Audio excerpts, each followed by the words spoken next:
സ്ഥാന സമ്മേളനം 14ാം സമ്മേളനത്തിൻ്റെ പ്രാരംഭ നടപടികൾ ആരംഭിക്കുകയാണ്. എല്ലാവർക്കും സ്വാഗതം. ആദ്യമായിട്ട് എൻ്റെ വ്യക്തിപരമായ സ്വാഗതം. ഈ ഉദ്ഘാടന സമ്മേളനം നിങ്ങൾക്ക് എല്ലാവർക്കും അതിൻ്റെ പ്രോഗ്രാം കിട്ടിയിട്ട് വരുന്നു. ഉദ്ഘാടന സമ്മേളനം ആക്ച്വലി ആരംഭിക്കുന്നത് 6 മണിക്കാണ്. അതിനു മുമ്പ് പ്രധാനമായും 2-3 സെഷനുകളുണ്ട്. ആ സെഷനുകളാണ് ഇപ്പോൾ ആരംഭിക്കുന്നത്. സമയം വൈകി 2 മണിക്ക് ആരംഭിക്കേണ്ടതായിരുന്നു. ഭക്ഷണം വരാൻ ഒത്തിരി വൈകിയതുകൊണ്ട് 2:15 ആരംഭിക്കുകയാണ്. ആദ്യമായി സ്നേഹപൂർവ്വം ശ്രീ MP പിള്ളയെ സ്റ്റേജിലേക്ക് ക്ഷണിക്കുന്നു.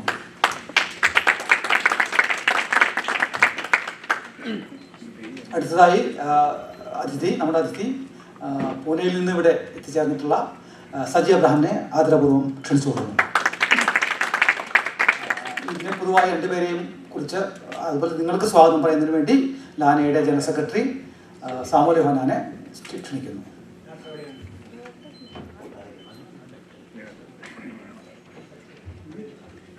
എല്ലാവർക്കും നമസ്കാരം. 14ാമത് സമ്മേളനത്തിന് നമ്മൾ വീണ്ടും ദ്വൈവാർഷിക സമ്മേളനമായി നമ്മൾ വീണ്ടും ഡാളസിൽ കൂടിയിരിക്കുകയാണ്. 2019 ഡാളസിൽ കഴിഞ്ഞ പ്രാവശ്യം നടന്നത്. അതിനുശേഷം ഷിക്കാഗോ, നാഷ്വില്ല്, വീണ്ടും ഡാളസിലേക്ക് ഏവർക്കും സ്വാഗതം. ഇപ്പോൾ നമുക്കറിയാമല്ലോ, ഉദ്ഘാടന സമ്മേളനം ഇന്ന് 6 മണിക്ക് സ്റ്റാർട്ട് ചെയ്യുന്നത്. അപ്പോൾ അതിന് മുന്നേ ഉള്ള ഒരു സെഷൻ നമ്മളിപ്പോൾ ഇവിടെ തുടങ്ങുകയാണ്. എല്ലാവരെയും അതായത് സ്വാഗതം ചെയ്യുക എന്നുള്ളതാണ് എൻ്റെ കർത്തവ്യം. ഈ മീറ്റിങ്ങിൽ ആദ്യോടന്തം നേതൃത്വം നൽകാനായിട്ട് നമ്മുടെ ലാനയുടെ പ്രസിഡന്റ് ശ്രീ ശങ്കർമന ഇവിടെയുണ്ട്. ശങ്കർമനയെ പ്രത്യേകം സ്വാഗതം ചെയ്യുന്നു. അതുപോലെ തന്നെ ഈ മീറ്റിങ്ങിൽ ഇന്ന് നമ്മളോടൊപ്പം ഈ സെഷൻ ഹാൻഡിൽ ചെയ്യുന്നതിനായിട്ട്, കൈകാര്യം ചെയ്യുന്നതിനായിട്ട് എത്തിയിരിക്കുന്ന 2 വിശിഷ്ട വ്യക്തികളെ ഒരു പരിചയപ്പെടുത്തേണ്ട ആവശ്യമുണ്ടോ എന്ന് എനിക്കറിയില്ല. ഡോക്ടർ MP പിള്ള സാറ് എല്ലാവർക്കും പരിചയമുള്ള, എല്ലാവരും ഏറെ ആദരവോടെ, സ്നേഹത്തോടെ, ബഹുമാനത്തോടെ കരുതുന്ന ശ്രീ ഡോക്ടർ MP പിള്ള സ്നേഹത്തോടുകൂടി ഈ മീറ്റിങ്ങിലേക്ക് സ്വാഗതം ചെയ്യുന്നു. സജി അബ്രഹാം ഏവർക്കും അത്ര പരിചയമുള്ളൊരു മുഖമാണോ എന്ന് എനിക്കറിയില്ല. എങ്കിലും സജി പൂനെ, ബോംബെ മലയാളികളുടെ ഇടയിൽ വളരെ പ്രസിദ്ധനാണ്. അദ്ദേഹത്തിന് 5 പുസ്തകങ്ങൾ പബ്ലിഷ് ചെയ്തിട്ടുണ്ട്. സജിയെക്കുറിച്ച് കൂടുതൽ നമുക്ക് നേരിട്ട് പരിചയപ്പെടാം. റെയിൽവേയിലെ എഞ്ചിനീയറായി സേവനം റിട്ടയർ ചെയ്ത് ഇപ്പോൾ പൂനെയിൽ താമസം.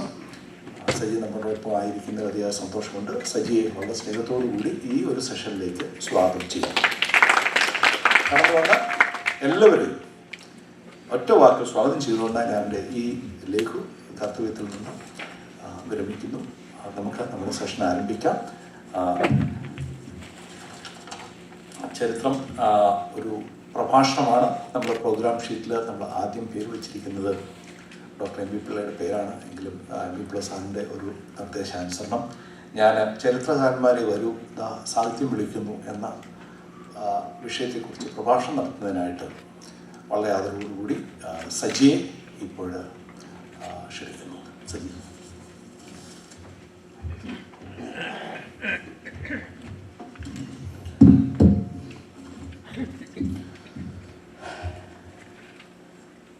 എല്ലാവർക്കും നമസ്കാരം. സത്യത്തിൽ നിങ്ങളെപ്പോലെ സാഹിത്യം കേൾക്കാനായിട്ടാണ് ഞാനിവിടെ വന്നത്. നിർഭാഗ്യവശാൽ, നമ്മുടെയൊക്കെ നിർഭാഗ്യവശാൽ ഇന്നിവിടെ സംസാരിക്കേണ്ട ശ്രേഷ്ഠ വ്യക്തിത്വം അദ്ദേഹത്തിൻ്റേതോ നമ്മുടേതായോ ഒക്കെ അല്ലാത്ത ചില കാരണങ്ങളാൽ ഇവിടെ വരികയുണ്ടായില്ല. അത് നമുക്കൊരു നഷ്ടം തന്നെയാണ് തീർച്ചയായിട്ടും. നേരിട്ട് ഭാഷ കേൾക്കുക, സംവദിക്കുക, അത് തീർച്ചയായിട്ടും നമ്മുടെ സംശയങ്ങൾ ചോദിക്കുക, നമ്മുടെ വിമർശനങ്ങൾ ഉന്നയിക്കുക, അങ്ങനെ കാര്യമായൊരു സർഗാത്മക സംവാദമായി ഈ സാഹിത്യ ഉത്സവം വിജയിക്കുമായിരുന്നു. തീർച്ചയായിട്ടും നമ്മൾക്ക് അദ്ദേഹത്തോട് പല കാര്യങ്ങളിലും എനിക്ക് വ്യക്തിപരമായി വിയോജിപ്പുണ്ട്, നിങ്ങൾക്ക് വ്യക്തിപരമായി ചിന്താപരമായി ആശയപരമായി വിയോജിപ്പുകളുണ്ട്. അത്തരം വിയോജിപ്പുകളൊക്കെ രേഖപ്പെടുത്താനുള്ള ഒരു അവസരമായി ഇത് മാറിയനെ. അങ്ങനെ അതിൻ്റെ ഒരു പൊലിമ നിശ്ചയമായും നിലനിർത്തുവാൻ ഞാൻ ശക്തനല്ല എന്ന് ആദ്യമേ പറയട്ടെ. നമ്മുടെ ഇതിനുവേണ്ടി എന്നെ ഈ ഒരു മീറ്റിങ്ങിലേക്ക് ക്ഷണിച്ച നേരത്തെ ശൗവിൽ സൂചിപ്പിച്ചതുപോലെ ഈ ബോംബെ, പൂന, ഗുജറാത്ത്, പിന്നെ ഇടയ്ക്കൊക്കെ നാട്ടിൽ അങ്ങനെയൊക്കെ വളരെ ഒളിച്ചും പാത്തുമൊക്കെ പ്രസംഗിച്ച് നടക്കുന്ന ഒരാളായിരുന്നു ഞാൻ. ഒരു കേന്ദ്ര ഗവൺമെൻറ് ഉദ്യോഗസ്ഥൻ എന്ന നിലയിൽ ഇത്തരം പരിപാടികൾക്ക് ധാരാളം വിലക്കുകളൊക്കെ ഉള്ള ഒരു സാഹചര്യമായതുകൊണ്ട് ഇങ്ങനെ സാഹിത്യ സംബന്ധിയായ വിഷയങ്ങൾ മാത്രം സംസാരിക്കുക, ഒരു ചെറിയ സാഹിത്യാസ്വാദകനായി മാത്രം എന്നെ കാണുക, വലിയ ചരിത്ര പണ്ഡിതനായോ സൈദ്ധാന്തികനായോ യാതൊരു ക്വാളിറ്റിയും എന്നിൽ നിന്ന് പ്രതീക്ഷിക്കുകയുമരുത്. എങ്കിലും എന്നെ ഇവിടേക്ക് ക്ഷണിച്ച ലാനയുടെ ഭാരവാഹികളോടുള്ള പ്രത്യേക നന്ദി രേഖപ്പെടുത്തുന്നു. ഒരിക്കലൊരു മീറ്റിങ്ങിൽ, ഒരു സൂം മീറ്റിങ്ങിൽ എനിക്ക് സംബന്ധിക്കാൻ ഇടയായി നിങ്ങളുടെ ക്ഷണം സ്വീകരിച്ചു. അതിൽ ഒരുപാട് മുഖങ്ങൾ, ഇപ്പോഴത്തെ പ്രസിഡന്റ് ശങ്കർ മന, പ്രിയപ്പെട്ട അനിലാൽ ശ്രീനിവാസൻ, സാമുവൽ, അങ്ങനെ ഒരുപാട് സുഹൃത്തുക്കൾ എനിക്കിവിടെയുണ്ട്. നിങ്ങളെയൊക്കെ കാണുക, നിങ്ങളുമായി സ്നേഹം പങ്കിടുക, അതാണ് ഒരു പ്രാഥമികമായി ഞാൻ ലക്ഷ്യമാക്കുന്നത്. ഇന്നത്തെ വിഷയം ചരിത്രകാരന്മാരെ ഒരു സാഹിത്യം വിളിക്കുന്നു. നിങ്ങൾക്കറിയാം ഈ ഒരു തലക്കെട്ട് എങ്ങനെ വന്നു എന്നുള്ളത് വളരെ രസകരമാണ്. KP അപ്പൻ എന്ന് പറയുന്ന സാഹിത്യ നിരൂപകൻ തൻ്റെ 2010 മരിക്കുന്നതിന് ചില വർഷങ്ങൾക്ക് മുൻപ് മാതൃഭൂമി ആഴ്ചപ്പതിപ്പിൽ വളരെ ശ്രദ്ധേയമായൊരു സാഹിത്യ ചർച്ച നടത്തുകയുണ്ടായി. ആ സാഹിത്യ ചർച്ചയുടെ തലക്കെട്ട് ഇതായിരുന്നു: സ്വർഗം തീർന്നു പോകുന്നു, നരകം നിലനിൽക്കുന്നു. സമകാലിക സാഹിത്യത്തെ ആഴത്തിൽ പഠിച്ചുകൊണ്ട്, ആഴത്തിൽ നിരീക്ഷിച്ചുകൊണ്ട് അപ്പൻ സാർ എഴുതിയ സമഗ്രമായ ഒരു ലേഖനത്തിൻ്റെ തലക്കെട്ടായിരുന്നു അത്. അതിനെ തുടർന്ന് മലയാളത്തിലെ എല്ലാ പ്രശസ്ത നിരൂപകരും എഴുത്തുകാരും അതിൽ പങ്കെടുത്ത് ഏകദേശം 2-3 മാസം ഈ ഒരു ചർച്ച കേരളത്തിൽ നടക്കുകയുണ്ടായി. ഈ ചർച്ചയ്ക്ക് ആത്യന്തികമായി എന്തെങ്കിലും ഫലമുണ്ടായോ എന്ന് ചോദിച്ചു കഴിഞ്ഞാൽ അറിഞ്ഞുകൂടുക. പക്ഷേ അതിൽ വ്യക്തമായി എന്നെ ബോധ്യപ്പെടുത്തിയ ഒരു കാര്യം, സാഹിത്യം എന്ന് പറയുന്നത് ഒരു സ്വർഗീയ അനുഭവമാണെന്നാണ്. സാഹിത്യം തന്നെ ഒരു അനുഭവത്തിൻ്റെ ഒരു ബൃഹത്തായ ആവിഷ്കാര നിർമ്മിതിയാണ്. തീർച്ചയായിട്ടും അത് അനുഭവങ്ങളുടെ വലിയൊരു ലോകത്തേക്ക് നമ്മളെ നയിക്കുകയാണ്. അത് അനുഭൂതി നമ്മളിൽ ഇങ്ങനെ ഉൽപ്പാദിപ്പിച്ചു കൊണ്ടേയിരിക്കുന്നു. അതുകൊണ്ട് സ്വർഗം എന്ന് പറയുന്നത് ഒരു വായനക്കാരനെ സംബന്ധിച്ചിടത്തോളം, ഒരു സാഹിത്യാസ്വാദകനെ സംബന്ധിച്ചിടത്തോളം വളരെ പ്രധാനപ്പെട്ട ഒരു സമഗ്രമായ ഒരു ഫിനോമിനയാണ്, ഒരു പ്രതിഭാസമാണ്. അപ്പോൾ ഈ ചരിത്രം എന്താണ്? ഇനിയിപ്പോൾ നാം ആദ്യം ചരിത്രത്തിലേക്കാണ് നാം കടന്നു പോകുന്നത്. ചരിത്രം എന്താണ്? ഇപ്പോൾ ചരിത്രത്തെക്കുറിച്ച് ധാരാളം ഈ പുസ്തക വ്യാപാരത്തെ സംബന്ധിച്ചിടത്തോളം, പുസ്തക വിപണിയെ സംബന്ധിച്ചിടത്തോളം ആളുകൾ ധാരാളമായി, എൻ്റെ സുഹൃത്തുക്കൾ പറയുന്നത്, ഏറ്റവും അധികം മലയാളത്തിൽ വിൽക്കപ്പെടുന്നത്, ഒരുപക്ഷെ നമ്മൾ ഈ 1996 സർജി പിള്ളാരി പേജും ഈ ഗൂഗിൾ എന്ന് പറയുന്ന സെർച്ച് എഞ്ചിൻ കൊണ്ടുവന്നപ്പോൾ അന്ന് ഉണ്ടായ ഒരു വലിയ ഭീതി ഈ വായന മരിക്കുന്നു എന്നുള്ളതാണ്. വായന ഇല്ലാതെയാകും, എല്ലാം നെറ്റ് വഴിയാകും. പക്ഷേ നമ്മുടെ അതിനുശേഷമുള്ള ഈ ഒരു 25-26 വർഷത്തെ കാലത്തെ നമ്മുടെ ചരിത്രം പരിശോധിക്കുമ്പോൾ കൂടുതൽ അച്ചടി വ്യവസായം കൂടുതൽ വളർന്നു എന്നുള്ളതാണ്. ഇപ്പോൾ ജില്ല തോറും 4-5 പുസ്തക പ്രസിദ്ധീകരണശാലകൾ തന്നെയുണ്ട്. ഈ പുസ്തകങ്ങൾ ധാരാളമായി അച്ചടിക്കുന്നു. ഒരു പുസ്തകശാലയുമായി വളരെ ആഴത്തിൽ ബന്ധമുണ്ടായതുകൊണ്ട് എനിക്ക് പറയാൻ സാധിക്കും, ഓരോ ആഴ്ചയും എഴുതി പുസ്തക ഈ പ്രസാധകരിലെത്തുന്ന ഈ പുസ്തകങ്ങളുടെ എണ്ണം നിങ്ങൾ കേട്ടാൽ നടുങ്ങിപ്പോകും. ഒരുപാട് ഇപ്പോൾ പൈസ കൊടുത്ത് തന്നെ ഈ പുസ്തകം അച്ചടിക്കുന്നത് തന്നെ ഇപ്പോൾ ഒരു വലിയ ഹെഡേക്കായി മാറിയിരിക്കുന്നു. കാരണം അത്രമാത്രം പുസ്തകങ്ങളാണ് ഈ പ്രസാധക സംഘത്തിലേക്ക് വരുന്നത്. ഇവർ വളരെ നല്ല രീതിയിലുള്ള ഒരു കൊഴുത്ത വ്യാപാരമാണ്. ആളുകൾ വായിക്കുന്നു എന്നുള്ളത് തന്നെയാണ് ഇതിൻ്റെ അർത്ഥം. അപ്പോൾ ഈ ഒരു ത്രട്ട് അല്ലെങ്കിൽ ഈ ഒരു വെല്ലുവിളി അത്ര കാര്യമായിട്ടുള്ളതല്ല എന്നാണ് കഴിഞ്ഞ 25 വർഷത്തെ ഈ നമ്മുടെ പ്രസാധക ചരിത്രം പറയുന്നത്. അപ്പോൾ ഇവിടെ ഈ ആളുകൾ പറയുന്നത്, ഇവരുമായി ബന്ധപ്പെട്ട ആളുകൾ പറയുന്നത്, ഫിക്ഷൻ ഒഴിവാക്കി നിർത്തിക്കഴിഞ്ഞാൽ ഒരുപക്ഷെ ആർട്ട് ഓഫ് ഫിക്ഷൻ, ഇപ്പോൾ നമുക്കറിയാം കമ്പിളി കണ്ടത്തെ പൽക്കരോണി 2 മാസം കൊണ്ട് 24 പതിപ്പുകളിലേക്ക് എത്തി. അത് വേറൊരു തലമാണ്. ഒരുപക്ഷെ ഈ നമ്മുടെ ഈ സാഹിത്യ ചർച്ചകൾക്കിടയിൽ ഞാൻ തീർച്ചയായിട്ടും അതിനെക്കുറിച്ച് സംസാരിക്കുന്നുണ്ട്.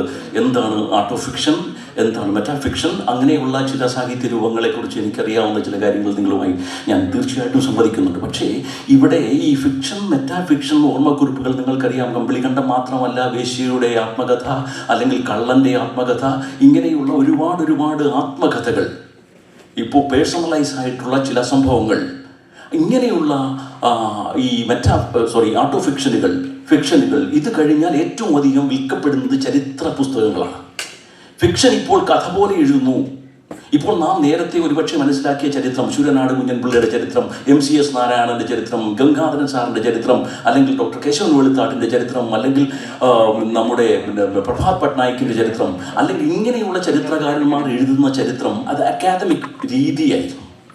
തീർച്ചും അക്കാദമികമായിട്ടുള്ള, ഇപ്പോൾ നമുക്കറിയാം ഈ ഇർഫാൻ ഹബീബിൻ്റെ ഒക്കെ പുസ്തകങ്ങൾ വായിക്കുമ്പോൾ നമുക്കറിയാം ഈ ഒരു വളരെ കർശനമായ രീതിശാസ്ത്രത്തിൻ്റെ അടിസ്ഥാനത്തിലാണ് ഇത്തരം ചരിത്ര നിർമ്മിതികൾ അവർ നടത്തി പോകുന്നത്. തീർത്തും അക്കാദമികമായ അത് ഈ ജനസമൂഹത്തിൻ്റെ ഇടയിലേക്ക് ഒരുപക്ഷെ നാമൊക്കെ ഏറെക്കുറെ ഏറ്റവും നമ്മുടെ ക്ലാസ്സുകളിൽ ഉറങ്ങിയിരുന്നത് ഈ ചരിത്രത്തിൻ്റെ ക്ലാസ്സുകളിലായിരിക്കാം. ചരിത്രം പഠിപ്പിക്കാൻ വരുമ്പോഴേ നമുക്കൊരു ബോറടിക്കും. പടയോട്ടങ്ങൾ, യുദ്ധങ്ങൾ, കലാപങ്ങൾ, ഇങ്ങനെയൊക്കെയുള്ള ചരിത്രം നമ്മൾക്ക് സത്യമായിട്ടും ഒരു ബോറടിക്കുന്ന ഒരു സബ്ജക്റ്റായിരുന്നു. പക്ഷേ ഇക്കാലയളവിൽ അത് മാറി. വലിയ മാറ്റം ഇതിന് സംഭവിച്ചു. ഒന്ന്, ഈ ചരിത്രം പറയുന്ന രീതി, ആ രീതിശാസ്ത്രത്തിന് വലിയ വ്യത്യാസം വന്നിരിക്കുന്നു. ഇപ്പോൾ പുതിയ യങ്സ്റ്റർ ആയിട്ടുള്ള എൻ്റെ ഒരു സുഹൃത്തു കൂടിയായ ഒരു യുവ ചരിത്രകാരനുണ്ട്. ഒരുപക്ഷെ നിങ്ങൾ ഗൂഗിൾ തപ്പുമ്പോൾ ആദ്യം ഇന്ത്യയിലെ യങ് ഹിസ്റ്റോറിയൻസിൻ്റെ പേര് പറയാൻ കഴിഞ്ഞാൽ അദ്ദേഹത്തിൻ്റെ പേരാണ് വരുന്നത്.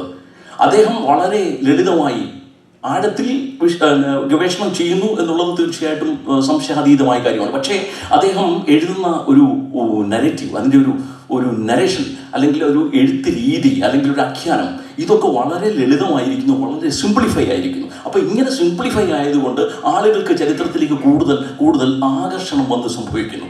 ആകർഷണം ഒരു പക്ഷേ അദ്ദേഹം ഡിനോബിലിയെക്കുറിച്ച് എഴുതുമ്പോൾ ആ ഒരു സ്വന്തം അനുഭവത്തിൻ്റെ വെളിച്ചത്തിൽ, ഉദാഹരണത്തിന് ഞാൻ ആ മെത്തേഡ് എൻ്റെ ഒരു പുസ്തകത്തിൽ അപ്ലൈ ചെയ്യാൻ തുടങ്ങി. ഒരുപക്ഷെ ഞാൻ എൻ്റെ ഈ പുസ്തകത്തിൽ, ബോംബെയുടെ ഒരു ചരിത്രം പുസ്തകം ഈ കാലത്ത് ഞാൻ എഴുതിയിട്ടുണ്ടായി. അപ്പോൾ അതിനകത്ത് ഈ ഡാറ്റകൾ, ബോംബെ എന്ന് പറയുന്ന ഒരു ഡാറ്റകളുടെ, ഇപ്പോൾ നമ്മുടെ ഈ ഡാറ്റ സയൻസ്, ഡാറ്റ മാനേജ്മെൻറ്റ്, ഇങ്ങനെയൊക്കെയുള്ള ഇപ്പോൾ ഈ ഡാറ്റകളുടെ ഒരു വലിയ ലോകത്താണ് നമ്മൾ ജീവിക്കുന്നത്. അപ്പോൾ ഈ ഡാറ്റകളുടെ ലോകത്ത് ജീവിക്കുമ്പോൾ എങ്ങനെയാണ് ഡാറ്റ കൺവേ ചെയ്യുക, കമ്മ്യൂണിക്കേറ്റ് ചെയ്യുക? നേരത്തെ സൂചിപ്പിച്ച പുസ്തകങ്ങൾ, നമ്മുടെ ആധികാരികമായ ചരിത്ര ഗ്രന്ഥങ്ങളിൽ ഡാറ്റ 1947 സ്വാതന്ത്ര്യം കിട്ടി, 1857 ഒന്നാം സ്വാതന്ത്ര്യ സമരം അഥവാ ശിപായി ലഹള നടന്നു. ഇങ്ങനെയൊക്കെയുള്ള ഡാറ്റകൾ കമ്മ്യൂണിക്കേറ്റ് ചെയ്യുന്നതിൽ വളരെ ഒരു easy communication is not possible in such a case. So അതുകൊണ്ട് ഇത്തരം ഒരു രീതി ശാസ്ത്രം എന്ന് പറയുന്നത് എങ്ങനെ വളരെ ലളിതമായി കമ്മ്യൂണിക്കേറ്റ് ചെയ്യാം. അപ്പോൾ ഞാൻ ഈ ലോക്കൽ തീവണ്ടികളുടെ, ബോംബെയുടെ ഒരു വലിയ സംഭവമാണല്ലോ ലോക്കൽ തീവണ്ടികൾ. സെക്കൻഡിന് നിങ്ങളെല്ലാവരും, മിക്കവാറും ആളുകളെല്ലാം ബോംബെ ടച്ച് ചെയ്തിട്ടുണ്ടാകും, ബോംബെ കണക്ട് ചെയ്തിട്ടുണ്ടാകും.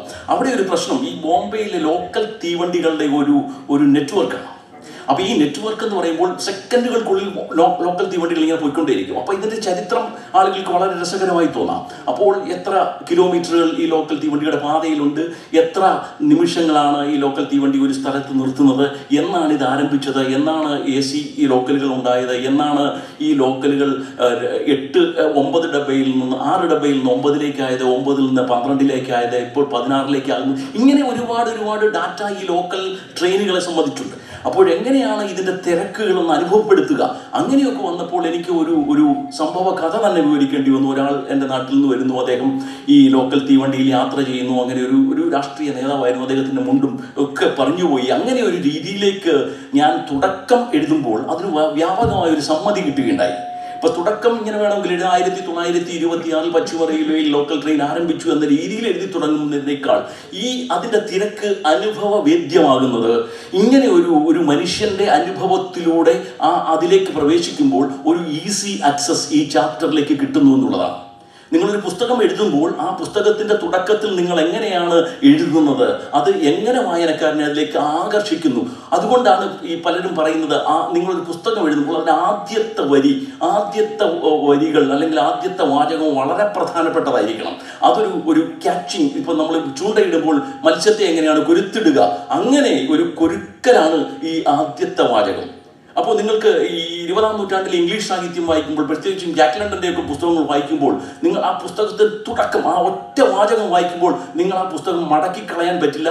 അതിലേക്ക് നിങ്ങൾ അങ്ങ് പോകും. രണ്ടാമത്തെ വാചകം, മൂന്നാമത്തെ വാചകം, അങ്ങനെയുള്ള അതാണ് ഒരു എഴുത്തുകാരൻ്റെ ശരിയായ സർക്കപ്രതിഭ. അതല്ല ഇവിടെ വിഷയം. അപ്പോൾ ഇങ്ങനെ നമ്മുടെ ഈ ഇപ്പോഴത്തെയുള്ള ചരിത്രകാരന്മാർ, ഇറാ മുക്കോട്ടിയാകട്ടെ, അല്ലെങ്കിൽ മനു പിള്ളയാകട്ടെ, ഇങ്ങനെയുള്ള യുവചരിത്രകാരന്മാർ ഈ ഒരു രീതിശാസ്ത്രമാണ് ഇപ്പോൾ അവലംബിക്കുന്നത്. അതുകൊണ്ട് ഇത്തരം രീതിശാസ്ത്രങ്ങൾ അവലംബിക്കുന്നത് കൊണ്ടാണ് ചരിത്ര പുസ്തകങ്ങൾ വ്യാപകമായി ഒരു ജനസമ്മതി നേടുന്നതിൻ്റെ ഒരു കാരണം. ഇനി രണ്ടാമത്തെ കാരണം, നാം ഇന്ന് എത്തി നിൽക്കുന്ന ചില വളരെ സങ്കീർണവും വളരെ വിഷലിപ്തവുമായ ഒരു സാമൂഹ്യ രാഷ്ട്രീയ അന്തരീക്ഷമാണ്. അത് നിങ്ങൾക്കറിയാം. ഇപ്പോൾ ചരിത്രത്തെ തിരുത്തിക്കുറിക്കുക, പേര് മാറ്റുക. ഇന്നലെ വരെ നിലവിലിരുന്ന ഒരു പേര് ഞങ്ങൾക്ക് അനുചിതമല്ലാത്തത് കൊണ്ട് ആ പേര് മാറ്റുക, അങ്ങനെ ഒരു കാലഘട്ടത്തെ റദ്ദ് ചെയ്യുക, അങ്ങനെ ചരിത്രത്തെ തിരുത്തിക്കുറിക്കുന്ന, ഇതിനെ ഡീകൺസ്ട്രക്ഷൻ അഥവാ അപനിർമ്മാണം എന്ന് വിളിച്ച് ഇതിനൊരു ഡിഗ്നിറ്റി കൊടുക്കാൻ ഞാൻ ആഗ്രഹിക്കുന്നില്ല. മറിച്ച് ചരിത്രത്തെ മാറ്റി എഴുതുക, ചരിത്രത്തെ അപനിർമ്മിക്കുക എന്ന് പറഞ്ഞാൽ ഇന്ന് നിലനിൽക്കുന്ന ഒരു ചരിത്ര സംഭവത്തെ വീണ്ടും വീണ്ടും ഉണ്ടാകുന്ന ഉത്ഖനനങ്ങളിലൂടെയോ അല്ലാതെയോ ഗവേഷണങ്ങളിലെയോ കിട്ടുന്ന അറിവിനെ ആർജിച്ചുകൊണ്ട് ഈ ചരിത്രത്തിൽ കൂട്ടിച്ചേർക്കലുകൾ നടത്തുക, അല്ലെങ്കിൽ ഈ ചരിത്രത്തിൽ തെറ്റാണോ ശരിയാണോ എന്ന് വ്യാഖ്യാനിക്കുക. ഇതാണ് ഡീകൺസ്ട്രക്ഷൻ ഓഫ് ഹിസ്റ്ററി എന്ന് പറയുന്നത്, അഥവാ ചരിത്രത്തിൻ്റെ അപനിർമ്മാണം.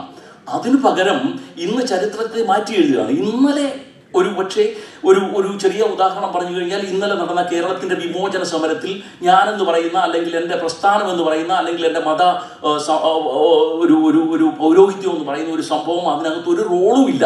പക്ഷേ കുറച്ചു കഴിയുമ്പോൾ അങ്ങനെ റോളില്ലാത്ത ഒരാളെ ഒഴിവാക്കി, അല്ലെങ്കിൽ ഇവർക്ക് റോളില്ല എന്ന് പറയുന്ന വ്യക്തമായ ഒരു ചരിത്രത്തെ ആ സമുദായം, അല്ലെങ്കിൽ ആ ഒരു വ്യക്തികൾ, അല്ലെങ്കിൽ ആ ഒരു പ്രസ്ഥാനം അധികാരത്തിൽ വരുമ്പോൾ പുതിയ ചരിത്രകാരന്മാർ ഇറക്കുന്നു, ഞങ്ങൾക്ക് റോളുണ്ടെന്ന് തെളിയിക്കുക. കാര്യം വ്യക്തമാണെന്ന് ഞാൻ മനസ്സിലാക്കുന്നു. അങ്ങനെ തെളിയിച്ചു കഴിഞ്ഞാൽ ചരിത്രത്തെ പുനർനിർമ്മിക്കുകയല്ല, ചരിത്രത്തെ മാറ്റി എഴുതുക, ചരിത്രത്തെ തിരുത്തി എഴുതുക. ഇന്നലെ വരെ സ്വാതന്ത്ര്യ സമരത്തിൽ പങ്കാളിത്തമില്ലാത്ത ആളുകൾക്ക് ഇന്ന് സ്വാതന്ത്ര്യ സമരത്തിൽ പങ്കുണ്ട് എന്ന് തെളിയിക്കുക. ഇന്നലെ വരെ ഒരു സത്സ്വഭാവിയായിരുന്ന ഒരു മനുഷ്യനെ ഇന്ന് വലിയ ഒരു രക്തദാഹിയായ ഒരു ബിംബമായി ചിത്രീകരിക്കുക. അങ്ങനെ പാറ്റേണുകൾ മാറുന്നു, അങ്ങനെ വ്യക്തിത്വങ്ങൾക്കും മാറ്റം സംഭവിക്കുന്നു. ഇന്നലെ വരെ ഒരു ശ്രേഷ്ഠനായ മനുഷ്യൻ, അല്ലെങ്കിൽ ഇന്നലെ വരെ ദുഷ്ടനായിരുന്ന ഒരു മനുഷ്യൻ ഇന്നൊരു മാന്യനായ മനുഷ്യനാക്കി തീർക്കുക. ഇങ്ങനെയുള്ള ചില അജണ്ടകൾ, രാഷ്ട്രീയ അജണ്ടകൾ, പൊളിറ്റിക്കൽ അജണ്ടകൾ ഇത്തരം ചരിത്ര നിർമ്മിതിയിൽ വലിയ പങ്ക് വഹിക്കുന്നുണ്ട്. അങ്ങനെ ചരിത്രത്തെ മാറ്റി എഴുതുവാനുള്ള ഒരു ശ്രമം കാര്യമായി നടത്തുന്നത് ഇത് ഇന്ത്യയിൽ മാത്രമല്ല, ഈ ദേശത്തും അങ്ങനെ ചില ചരിത്രം. ഒരുപക്ഷെ ഈ സമയക്കുറവ് കൊണ്ട് അതിലേക്ക് ഞാൻ കടന്നു പോകുന്നില്ല. നിങ്ങൾക്ക് ഒരുപക്ഷെ കൊളംബസ് ഡേ ഒക്കെ ഇവിടെ ആചരിക്കുന്നതിനെക്കുറിച്ച് നിങ്ങൾ അതിനെക്കുറിച്ച് വളരെ ബോധ്യമുള്ളവരാണ് എന്ന് ഞാൻ മനസ്സിലാക്കുന്നു. ഈ ഇവിടുത്തെ ചരിത്രം 500 വർഷത്തെ ചരിത്രമാണെന്ന് സ്ഥാപിക്കാൻ ഒരു കൂട്ടർ ശ്രമിക്കുമ്പോൾ, അതല്ല, അതിന് 30,000 വർഷത്തെ പഴക്കമുണ്ടെന്നും 30,000 വർഷം മുമ്പ് ഇന്ത്യയിൽ നിന്നാണ് ഇൻഡീസുകാർ ഇവിടെ എത്തിയതെന്നും ഈ അമേരിക്കയിലെ പ്രഗത്ഭരായ ചരിത്രകാരന്മാർ ഇപ്പോൾ എഴുതിക്കൊണ്ടിരിക്കുന്നു ഈ കാലഘട്ടത്തിലും. അപ്പോൾ ഇതൊരു ചരിത്രത്തിൻ്റെ ഒരു റീറൈറ്റിംഗ്, അല്ലെങ്കിൽ നിലവിലിരിക്കുന്ന സമ്പ്രദായത്തെ മാറ്റി എഴുതിക്കൊണ്ട്, അപ്പോൾ അതിനുവേണ്ടിയുള്ള ഒരു ടസിൽ, അതിൻ്റെയൊക്കെ ഒരു പൊളിറ്റിക്കൽ ഇതിനെക്കുറിച്ച് ഞാൻ കടക്കുന്നില്ല. അതിൻ്റെ അവസരം അല്ല, അതല്ല ഈ വിഷയം എന്നുള്ളത് കൊണ്ട് അത് മാറ്റി നിർത്തുകയാണ്. പക്ഷേ എന്തുകൊണ്ടാണ് ഈ ചരിത്രം മറിച്ച് രണ്ടാമത്തെ നമ്മുടെ സ്വത്വബോധം. എന്തിനാണ് ചരിത്രം പഠിക്കുന്ന ആളുകളോട് ചോദിക്കാറുണ്ട്. അപ്പോൾ ഞാൻ നിങ്ങളോട് ചോദിക്കുന്നു, എന്തിനാണ് നിങ്ങളുടെ വാഹനങ്ങളിൽ റിയർ വ്യൂ മിററുകൾ? ഒരുപക്ഷെ എനിക്ക് തോന്നുന്നു 3 റിയർ വ്യൂ മിററുകൾ നമ്മുടെ വാഹനത്തിലുണ്ട്. മുന്നോട്ട് നോക്കിയാണ് നമുക്ക് പോകേണ്ടതെങ്കിൽ, മുന്നോട്ട് നോക്കിയാണ് നമുക്ക് വണ്ടി ഓടിക്കേണ്ടതെങ്കിൽ, എന്തിനാണ് നാം ഇടയ്ക്കിടയ്ക്ക് പുറകോട്ട് നോക്കുന്നത്? അപ്പോൾ ഈ മുതിർന്ന ആളുകൾ നമ്മളെ, ഈ ചെറിയ ആളുകളെ ഉപദേശിക്കാറുണ്ട്. ചിലപ്പോഴൊക്കെ ചില ആളുകൾ ദരിദ്രമായ അവസ്ഥയിൽ നിന്ന് വരുന്നു, ദരിദ്രമായ അവസ്ഥയിൽ നിന്ന് വന്നിട്ട് വലിയ ധനികരാകുന്നു. അവർ വലിയ ധനികരായി വരുമ്പോൾ ചില പഴമക്കാർ അവരോട് പറയാറുണ്ട്, കുഞ്ഞെ, നീ വന്ന വഴി മറക്കരുത്. ഇവിടെ 2 വാക്കുകൾ നമുക്ക് കിട്ടുന്നു. വന്ന വഴി 1, 2 മറവി രണ്ടാമത്തേത്. ചരിത്രം ഇത് രണ്ടിനെയും ചെറുത്തു നിൽക്കുകയാണ്. ഗുലാം മിലാൻ കുന്ദേര പറയുന്നു. അതുകൊണ്ടാണ് ഈ സാഹിത്യം എന്ന് പറയുന്നത് തന്നെ മറവിക്കെതിരായിട്ടുള്ള ഓർമ്മയുടെ സമരമാണ്. മറവിക്കെതിരായിട്ടുള്ള ഓർമ്മയുടെ സമരം. ആരെങ്കിലും ഒരു ഡിമെൻഷ്യ ആഗ്രഹിക്കുന്നുണ്ടോ? ഇല്ല. ഡിമെൻഷ്യ ഇല്ലെങ്കിൽ എന്താണ്? ഈ നിങ്ങൾ ചരിത്രത്തെ പാഠവൃത്തി ചെയ്യുമ്പോൾ, നിങ്ങൾ ചരിത്രത്തെ ഇല്ലാതെയാക്കുമ്പോൾ, നിങ്ങൾക്ക് ചരിത്രം ജ്ഞാനമേ വേണ്ട എന്ന് പറയുമ്പോൾ നിങ്ങൾ ഏത് പോയിന്റിലെത്തുന്നു? നിങ്ങൾ ഡിമെൻഷ്യയുടെ പോയിന്റിലെത്തുന്നു. You just forget past. അപ്പോൾ ആളുകൾ അങ്ങനെ പറയുന്നത്, ഡ്രൈവ് ചെയ്യുമ്പോൾ നിങ്ങൾ എന്തിനാണ് പുറകോട്ട് നോക്കുന്നത്? നിങ്ങൾക്ക് മുൻപോട്ട് നോക്കിക്കൂടെ? ഈ പുറകോട്ട് നോക്കലാണ് ചരിത്രം. ഈ പുറകോട്ട് നോക്കുന്ന റിയർ വ്യൂ മിററുകളാണ് ചരിത്ര ഗ്രന്ഥങ്ങൾ. അത് ആവശ്യമുണ്ട്. കാരണം നാം കടന്നു വന്ന വഴികളെക്കുറിച്ച് നല്ല ബോധ്യം നമുക്കുണ്ടാകണം. ആരാണ് നമ്മളെ താങ്ങിയത്? ആരാണ് നമ്മുടെ കൂടെ നമുക്ക് ജലം തന്നത്? ആരാണ് നാം അനാഥരായപ്പോൾ വന്നു കണ്ടത്? ആരാണ് നമ്മുടെ ഈ ക്ലേശങ്ങളിൽ, ഈ ദുർഘട പാതകളിലൂടെ സഞ്ചരിച്ചപ്പോൾ ആരാണ് നമുക്ക് വെളിച്ചം തന്നത്? അവരെ നമ്മൾ ഓർക്കണ്ടേ? അവരെ നമ്മൾ ഓർത്തില്ലെങ്കിൽ മുന്നോട്ടുള്ള പാതകളിൽ ഇതൊന്നും ഇല്ല എന്നാണോ മനുഷ്യന്റെ ചരിത്രം പഠിപ്പിക്കുന്നത്? 10,000 20,000 വർഷത്തെ മനുഷ്യന്റെ ചരിത്രം പഠിപ്പിക്കുന്നത് എത്രയെത്ര ക്ലേശങ്ങളിലൂടെ, എത്രയെത്ര ത്യാഗങ്ങളിലൂടെ, എത്രയെത്ര പോരാട്ടങ്ങളിലൂടെയാണ് നമ്മൾ കടന്നു വന്നത്. അങ്ങനെ കടന്നു വന്നതിനെ കുറിച്ച് നാം ബോധവാന്മാരായിരിക്കണം. ഇത് സ്വത്വത്തിന്റെ ബോധം മാത്രമല്ല, ഇത് മറിച്ച് ഒരു മനുഷ്യനെന്ന നിലയിൽ നിങ്ങളുടെ ഓർമ്മകളുടെ വിജയമാണ് ചരിത്രത്തെ കുറിക്കുന്നത്. നിങ്ങൾ ചരിത്രം പഠിക്കുക അല്ലെങ്കിൽ ചരിത്രം ഓർമ്മിക്കുക എന്ന് പറയുമ്പോൾ നിങ്ങൾ ഒരു ഷാർപ്പ് മെമ്മറിയുടെ ആളായിത്തീരുന്നു എന്നാണ് അർത്ഥം. നിങ്ങൾക്ക് ചരിത്രജ്ഞാനം ഇല്ല എന്നാണെങ്കിൽ, നിങ്ങൾ ചരിത്രത്തെക്കുറിച്ച് തീരെ അജ്ഞനാണെങ്കിൽ, നിങ്ങൾ ഡിമെൻഷ്യ ബാധിച്ച ആളാണ്, നിങ്ങൾ ഓർമ്മയില്ലാത്ത ആളുകളാണ്. ഓർമ്മയില്ലാത്ത ആളുകൾ ചെയ്യുന്ന എല്ലാ അബദ്ധങ്ങളും ഡിമെൻഷ്യ പറ്റിയല്ലേ? നിങ്ങളൊരു സിനിമ കണ്ടിട്ടുണ്ടാവും, മോഹൻലാലിൻ്റെ. വിശദീകരിക്കുന്നില്ല. ഒരുപക്ഷെ ടൂത്ത് ബ്രഷിന് പകരം നിങ്ങൾ ഈ ലൈറ്റർ എടുത്ത് പല്ല് തേച്ചെന്നിരിക്കും. There is a point. ഈ ഇതെടുത്തിട്ട് പല്ല് തേക്കാതിരിക്കാൻ നിങ്ങൾ ചരിത്രം മനസ്സിലാക്കേണ്ടത് അത്യന്താപേക്ഷിതമാണ്. നിങ്ങളുടെ ഐഡന്റിറ്റി, നിങ്ങളുടെ അസ്തിത്വം, നിങ്ങളുടെ വ്യക്തിത്വം, നിങ്ങൾ ആരാണ്, അതിൽ ചരിത്രം അത്യന്താപേക്ഷിതമാണ്. ചരിത്ര പഠനം അത്യന്താപേക്ഷിതമാണ്. ഇനി ചരിത്രം കേവലം പോരാട്ടങ്ങളുടെ ചരിത്രമല്ല, പടയോട്ടങ്ങളുടെ ചരിത്രമല്ല. നിശ്ചയമായും പടയോട്ടങ്ങളുണ്ട്, പോരാട്ടങ്ങളുണ്ട്, സ്വാതന്ത്ര്യ സമരങ്ങളുണ്ട്, വിപ്ലവങ്ങളുണ്ട്. ഇതൊക്കെ ചരിത്രത്തിലുണ്ട്. രക്തരൂക്ഷിതമായ വിപ്ലവങ്ങളുണ്ട്. നിങ്ങൾക്ക് അശോകനെ കുറിച്ച് പറയാൻ പറ്റും, മുഗളന്മാരെ കുറിച്ച് പറയാൻ പറ്റും, അലാവുദ്ദീൻ ഖിൽജിയെ കുറിച്ച് പറയാനുണ്ടാകും, ഗുപ്ത സാമ്രാജ്യത്തെക്കുറിച്ച് പറയാനുണ്ടാകും. ഇതൊക്കെയാണ് പെട്ടെന്ന് ചരിത്രം എന്ന് പറയുമ്പോൾ നമ്മളുടെ ഓർമ്മയിലെത്തുന്നത്. ചരിത്രം അത് മാത്രമല്ല എന്ന് പറഞ്ഞാൽ അത് കൂടിയാണ്. മറിച്ച് ചരിത്രം ഒരു മനുഷ്യൻ്റെ, ഏതൊരു മനുഷ്യൻ്റെയും അനുഭവങ്ങളുടെ, അനുഭൂതികളുടെ, അല്ലെങ്കിൽ ആ അനുഭൂതിയെ രൂപപ്പെടുത്തിയ ഘടകങ്ങളുടെ, അത് സാമ്പത്തികമാകാം, സാംസ്കാരികമാകാം, മതാത്മകമാകാം, അത് രാഷ്ട്രീയമാകാം, ഇങ്ങനെ ഉള്ള നിരവധി ഘടനകളുടെ ഒരു ആകത്തുകയാണ് ഈ അനുഭവം അഥവാ അനുഭൂതി എന്ന് പറയുന്നത്. ആ അനുഭൂതിയെ ഈ വിശകലനം ചെയ്യുകയും ആ അനുഭൂതിയിലൂടെ ഒരു നിഗമനത്തിലല്ല, ഒരു റിയാലിറ്റിയിൽ എത്തിച്ചേരുകയും ചെയ്യുകയാണ് ചരിത്രകാരന്മാർ ചെയ്യുന്നത്. അതുകൊണ്ടാണ് ചരിത്രകാരന്മാർ സാഹിത്യ ഗ്രന്ഥങ്ങളെ ആശ്രയിക്കുന്നത്. മോഹൻജദാരോയും ഹാരപ്പായും ഉത്ഖനനം ചെയ്താണ് ഈ ഇപ്പോൾ അഫ്ഗാനിസ്ഥാൻ്റെ പ്രദേശത്ത് നിന്ന് കണ്ടെത്തിയത് നമുക്കറിയാം. എത്രയോ വർഷങ്ങളായി, നാം നൂറ്റാണ്ടുകളായി, സംവത്സരങ്ങളായി നമ്മളിത് അറിയാതെ പോയി. 1920കളിൽ 2 ബ്രിട്ടീഷ് ആർക്കിയോളജിസ്റ്റുകളാണ് ഇതൊക്കെ കുഴിച്ചെടുത്ത് നമ്മളെക്കുറിച്ച്, ഇതിനെക്കുറിച്ചൊക്കെ കാര്യമായ അറിവുണ്ടാക്കിയത്. ഇങ്ങനെ കുഴിച്ചെടുത്ത വസ്തുക്കളിൽ ഒരുപാട് കലാരൂപങ്ങളുണ്ടായിരുന്നു. There comes to the point. Art, സാഹിത്യം ഒരു കലയാണ്. ഒരുപക്ഷെ അന്നത്തെ പുസ്തകങ്ങൾ അന്ന് എഴുതിയോ ഇല്ലയോ എന്ന് അറിഞ്ഞുകൂടാ. ഒരുപക്ഷെ അന്ന് എഴുതിയ പുസ്തകങ്ങൾ ഉണ്ടായിരുന്നെങ്കിൽ, ഒരുപക്ഷെ കളിമണ്ണിൽ എഴുതിയ പുസ്തകങ്ങളാകാം, അല്ലെങ്കിൽ ഊർജ്ജപത്രങ്ങളിൽ എഴുതിയ, ഇലകളുടെ തോടുകളിൽ എഴുതിയ പുസ്തകങ്ങളാകാം, നാരായം കൊണ്ട് എഴുതിയതാകാം. അങ്ങനെയുള്ള അന്നത്തെ കാലത്ത് നിലനിന്നിരുന്ന ലിപികൾ കണ്ടെത്തിയിരുന്നു, ലിപികൾ കണ്ടെത്തുന്നുണ്ട്. അതുകൊണ്ടാണ് ചരിത്രം അവസാനിക്കുന്നത്. ആളുകൾ ഇങ്ങനെ അന്വേഷിച്ചുകൊണ്ടിരിക്കുകയാണ്, ആളുകൾ ഇങ്ങനെ തേടിക്കൊണ്ടിരിക്കുകയാണ്. ഒരുപാട് ഈ ഞാൻ സംസാരിക്കുന്ന സമയത്ത് തന്നെ ഈ ലോകത്തുള്ള വിവിധ ഭാഗങ്ങളിൽ ചരിത്ര ഗവേഷകർ ഒരുപാട് മലയും കുന്നും ഒക്കെ തുരന്ന് ഉത്ഖനനം നടത്തുന്നുണ്ട്. ഇനിയും കിട്ടാനുണ്ട്. അപ്പോൾ പഠിച്ച കാര്യങ്ങൾ പൂർണ്ണമല്ല. അപ്പോൾ നിങ്ങൾക്ക് ആർക്ക് വേണമെങ്കിൽ ചരിത്രത്തെ ആക്ഷേപിക്കാം. ഇന്നലെ എന്താണ്, നിങ്ങൾ ഇപ്പോൾ എന്താണ്, ഗാന്ധിജി രാഷ്ട്രപിതാവായിരിക്കുന്നതെന്ന് വേണമെങ്കിൽ ചോദ്യം ചെയ്യാം. അങ്ങനെ ചോദ്യം ചെയ്യുന്നവരെ ഞാൻ പരിഹസിക്കുന്നില്ല. കാരണം ഇനിയും ഒരുപാട് കാര്യങ്ങൾ കണ്ടെത്താനുണ്ട്, ഒരുപാട് കാര്യങ്ങൾ അറിയാനുണ്ട്. ഇങ്ങനെ അറിഞ്ഞ് ഒരു പെർഫെക്ഷൻ ഇവിടെ ഉണ്ടാകുന്നില്ല. എന്നാൽ നമുക്ക് സാധ്യമായ നിഗമനങ്ങളും പഠനങ്ങളും അനുസരിച്ച് ഇദ്ദേഹം രാഷ്ട്രപിതാവാണ്.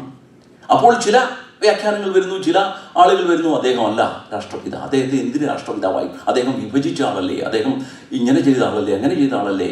ഇങ്ങനെയുള്ള ഹിഡൻ അജണ്ടകൾ, ഇങ്ങനെയുള്ള ഹേറ്റ് അജണ്ടകൾ വരികയും ഇനി നമുക്ക് ദയാനന്ദ സരസ്വതിയെ നമ്മുടെ രാഷ്ട്രപിതാവാക്കാം, അങ്ങനെ ചില ഈ നിഗമനങ്ങൾ വരികയും ചെയ്തു. അപ്പോൾ അങ്ങനെയുള്ള ആളുകളെ ഞാൻ പാടെ തള്ളിക്കളയുന്നില്ല, അത് കാലം തള്ളിക്കളയും. അതെങ്ങനെയാണ് തള്ളിക്കളയുന്നത് എന്നുകൂടി ഞാൻ ഈ പ്രഭാഷണത്തിൽ വിശദീകരിക്കാൻ ആഗ്രഹിക്കുന്നുണ്ട്. അപ്പൊ ഞാൻ നേരത്തെ സൂചിപ്പിച്ചു, അനുഭൂതികളുടെ ഒരു സാകല്യമാണ് കല എന്ന് ഞാൻ പറഞ്ഞു.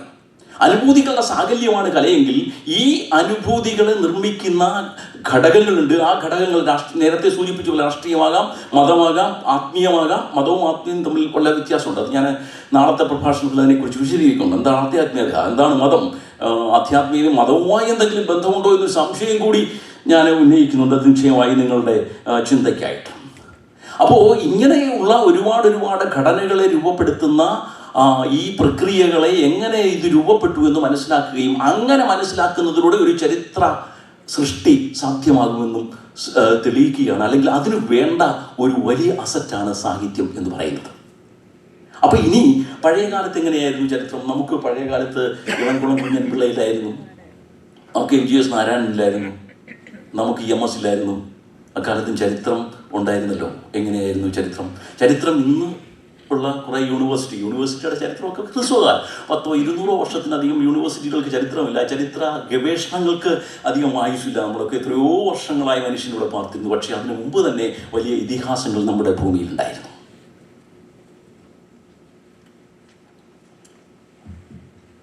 അപ്പോൾ ചരിത്രം കഥകളായിട്ടാണ്. ഈ വിഷയത്തിൻ്റെ ഒരു കോർ പോയിന്റ് അതാണ്. നമ്മുടെ ഏതൊരു ജനതയുടെ, നമ്മുടെ മാത്രമല്ല, കാപ്രികൾക്ക് അവരുടേതായ ചരിത്രമുണ്ട്, നിയാന്ത്രതാളിൻ്റെ കുറിച്ചുള്ളത്. ഈ ചരിത്രം കഥകളായിട്ടാണ് ആദ്യകാലത്ത് ഒരു ഒറൽ ട്രഡീഷൻ, നമ്മുടെ വാമൊഴിയായിട്ടാണ് ചരിത്രം. സാഹിത്യ കൃതികൾ തന്നെ പലതും, രാമായണത്തെ പോലുള്ള മഹത്തായ ഇതിഹാസങ്ങളൊക്കെ വാമൊഴിയായിട്ട് തലമുറയിൽ നിന്ന് തലമുറയിലേക്ക്, പരമ്പരയിൽ നിന്ന് പരമ്പരയിലേക്ക് ഇങ്ങനെ വാമൊഴിയായി പാടി നടന്ന ഒരു ഇതിഹാസ കാവ്യങ്ങളാണിതൊക്കെ. ലിപിയിലായിരുന്നു, അച്ചടിയിലായിരുന്നു. അച്ചടിക്കൊക്കെ വളരെ കുറഞ്ഞ 15 നമ്മുടെ ഗുട്ടൻബർഗ് 15-ാം നൂറ്റാണ്ടിൽ. അതിനൊക്കെ മുമ്പ് എവിടെയായിരുന്നു അച്ചടി? ഇലകൾ, ചില ആളുകൾ എഴുതി, ചില ആളുകൾ ചോര കൊണ്ട് ഒക്കെ ഇലകളിൽ എഴുതി വെച്ചിട്ടുണ്ട്. അത് മറ്റൊരു വിഷയമാണ്. അപ്പോൾ പറഞ്ഞു വരുന്നത്, വരമൊഴിക്ക് മുമ്പ് വാമൊഴികളായിരുന്നു, അല്ലെങ്കിൽ കഥകളായിട്ടായിരുന്നു ഈ ചരിത്രം നമ്മൾ മനസ്സിലാക്കിയത്. അപ്പോൾ ചരിത്രത്തിൽ സാഹിത്യം ഉണ്ടായിരുന്നു, സാഹിത്യത്തിൽ ചരിത്രമുണ്ടായിരുന്നു. അപ്പോൾ ചരിത്രവും സാഹിത്യവും തമ്മിൽ ഇഴ ചേർന്ന് ഉള്ള, അല്ലെങ്കിൽ ഒഴുകിയ പുഴയായിരുന്നു എന്ന് വേണമെങ്കിൽ നമുക്ക് പറയാം.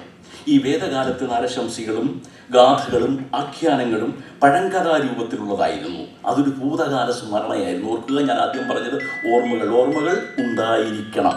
അപ്പോൾ ഇങ്ങനെയുള്ള ഈ കൃതികൾ രചിച്ചവരെ, ഇങ്ങനെയുള്ള കഥാരൂപങ്ങൾ രചിച്ച ആളുകളെ മഗധന്മാരെന്ന് വിളിക്കുന്നു, അല്ലെങ്കിൽ സൂതന്മാരെന്ന് വിളിക്കുന്നു. ഈ വേദകാലത്ത് ഇത്തരം പഴങ്കഥകൾ, ഞാൻ നേരത്തെ സൂചിപ്പിച്ചതുപോലുള്ള കഥ പറയുക, അമ്മൂമ്മക്കഥകൾ പറയുക, കൊച്ചുകഥകൾ പറയുക, കെട്ടുകഥകൾ പറയുക, രാക്കഥകൾ പറയുക, പാണന്മാർ പാടി നടക്കുന്ന കഥകൾ പറയുക, ഇങ്ങനെ കഥകൾ പറഞ്ഞാണ് ചരിത്രമുണ്ടായത്. അങ്ങനെയാണ് നമുക്ക് ഇതിഹാസങ്ങൾ, അതിൻ്റെ ഒരു വിപുലീകൃത രൂപമാണ് ഇതിഹാസങ്ങൾ എന്ന് പറയുന്നത്. അപ്പോൾ ഇതിഹാസങ്ങളിൽ നിശ്ചയമായും ചരിത്രമുണ്ട്, ചരിത്രത്തിൽ നിശ്ചയമായും കഥകളുണ്ട്. അപ്പോൾ കഥയും ചരിത്രവും തമ്മിൽ വളരെ ഗാഢമായി ബന്ധപ്പെട്ട് കിടക്കുന്നു എന്നാണ് ഞാൻ പറഞ്ഞു വരുന്നതിൻ്റെ അർത്ഥം.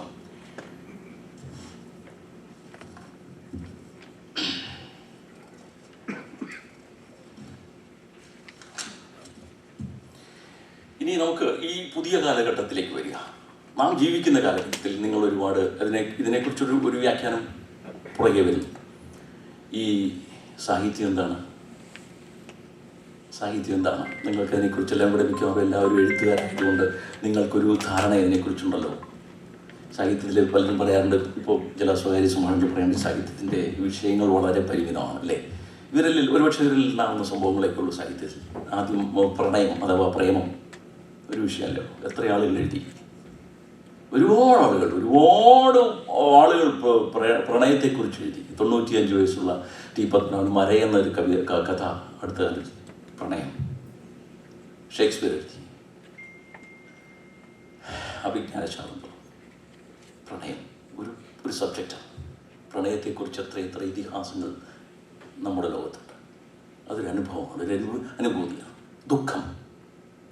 ദുഃഖം എന്ന് പറയുന്ന വിഷയം സാഹിത്യത്തിൽ നാം കാണുന്നു. ഏതൊരു സാഹിത്യവും ഇപ്പോൾ നിങ്ങൾ ഏറ്റവും പുതിയ എഴുത്തുകാരൻ അനുഭവിച്ചതിനെ പോലെ ഏറ്റവും പുതിയ നോവലിസ്റ്റുകളോ ചെറുകഥാകൃത്തുക്കളോ ഒക്കെ എടുത്തു നോക്കൂ, പഴയ കാലത്തെ ആളുകളെ എടുത്തു നോക്കൂ. ഏതൊരു സാഹിത്യം എടുക്കുമ്പോഴും പ്രണയമാകട്ടെ, ദുഃഖമാകട്ടെ, മരണമാകട്ടെ,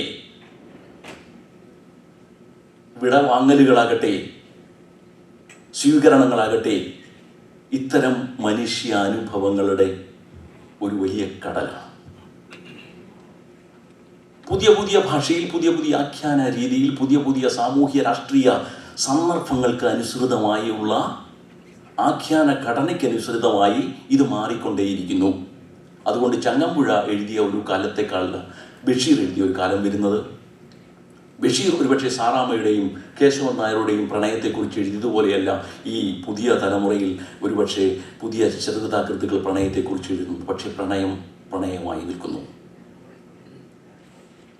അപ്പോൾ ഇങ്ങനെയുള്ള ഒരു വിഷയം എന്ന് പറയുന്നത് സാഹിത്യത്തിൽ വളരെ നമ്പർ ഒരു കയ്യിൽ അല്ലെങ്കിൽ 1-2 നമ്മുടെ വിരലുകളിൽ എണ്ണാവുന്ന വിഷയങ്ങളാണ്. പക്ഷേ അത് ഉപയോഗിച്ചുകൊണ്ട് എഴുത്തുകാരൻ ചെയ്യുന്ന പുതിയ രചനകൾ നമുക്ക് ഒരിക്കലും മടുപ്പുണ്ടാക്കുന്നില്ല. നമ്മളെപ്പോഴും പ്രണയത്തെക്കുറിച്ചാണെങ്കിൽ അല്ലെങ്കിൽ അമ്മയുടെ ദുഃഖം, മകനെ നഷ്ടപ്പെട്ട ഒരു അമ്മയുടെ ദുഃഖമാണ് വൈലോപ്പിള്ളി മാമ്പഴം എന്ന കവിതയിൽ ആവിഷ്കരിക്കുന്നത്. ഇത് മാത്രം നമ്മളെപ്പോഴും വായിച്ചുകൊണ്ടിരുന്നാൽ മതി. അതിനുശേഷം ഒരു 40-45 വർഷം കഴിഞ്ഞാണ് നമ്മുടെ കവി റഫീഖ് അഹമ്മദ് ഉമ്മുക്കുലുസിനെ കുറിച്ച് എഴുതി.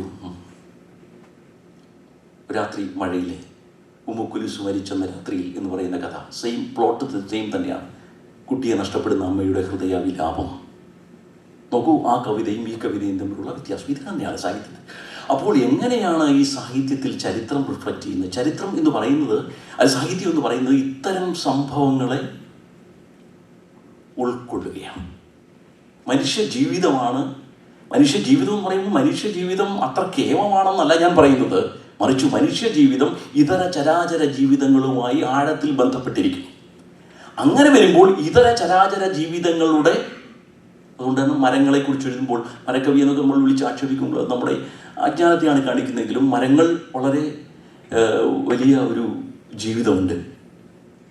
2-3 വർഷം മുമ്പ് ഇസ്രായേൽ യൂണിവേഴ്സിറ്റി ഒരു പഠനം നടത്തിയിട്ടുണ്ടായി. അവർ ഇലകളും ചെടികളും സംസാരിക്കുന്ന ഭാഷ, അതിലാണ് ഗവേഷണം.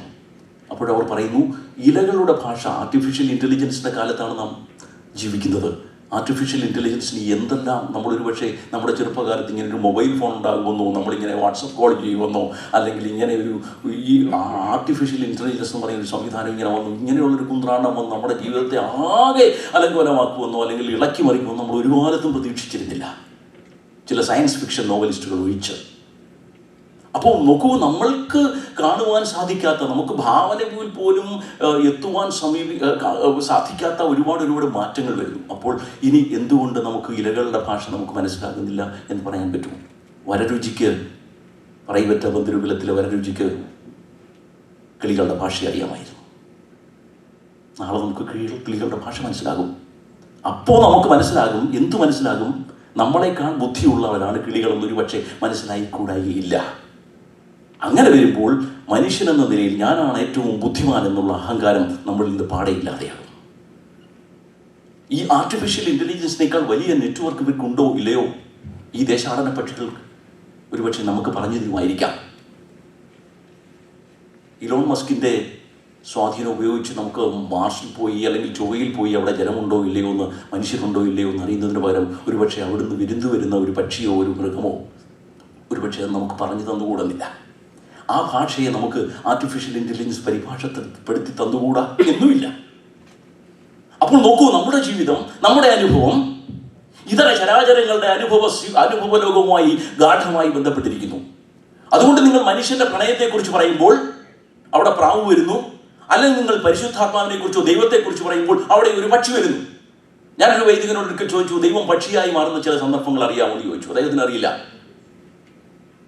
അപ്പോൾ സുവിശേഷ ഭാഗത്ത് ഇങ്ങനെയുണ്ട്, ദൈവം പക്ഷിയായി വരുന്നു. അപ്പൊ നോക്കൂ, പക്ഷികളുടെ ഒരു മഹത്തരമായ ഒരു ദൈവം പക്ഷിയാണ്. അപ്പോൾ പക്ഷിയെ കാണുമ്പോൾ ഒരുപക്ഷെ എനിക്ക് എപ്പോഴും ദൈവത്തെ ഓർമ്മ വരും. അപ്പൊ പക്ഷികളെ ദൈവത്തെ കാണുന്ന ഒരു ഭാരതീയ സങ്കല്പം. അപ്പൊ നോക്കൂ, നമുക്ക് അറിഞ്ഞുകൂടാത്ത ഒരുപാട് അനുഭവങ്ങൾ ഇനി എഴുതപ്പെടാനിരിക്കുന്നു.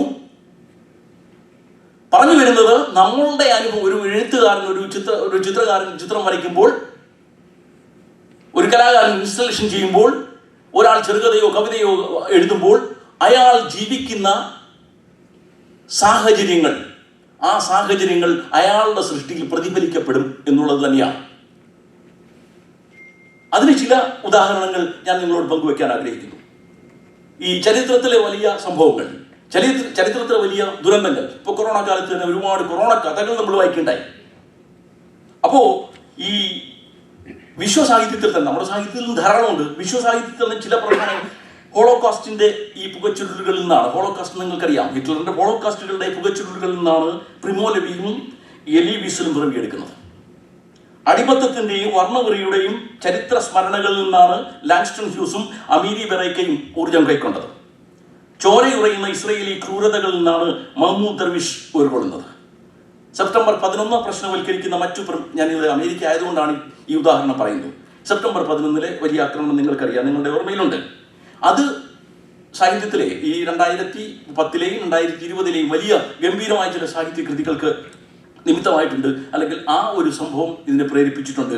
അതിൽ ഒന്ന് ലൈല ഹലബിയുടെ once in a promised land, just Walter zero, the claim മസൂദിന്റെ ദ എംപറേഴ്സ് ചിൽഡ്രൻ, ഇയാൻ മക്കിവാനിന്റെ സാറ്റർഡേ. ഇതിൽ 1-2 പുസ്തകങ്ങൾ മാത്രമേ ഞാൻ വായിച്ചിട്ടുള്ളൂ. അതുകൊണ്ട് ഇതിനെക്കുറിച്ച് ആധികാരികമായി ഇവാൻ മക്കിവാന്റെ സാറ്റർഡേ ആണ് എനിക്ക് കൂടുതൽ എൻ്റെ ഓർമ്മയിൽ. അതിനെക്കുറിച്ച് പറയുന്നില്ല, സമയക്കുറവ് കാരണം.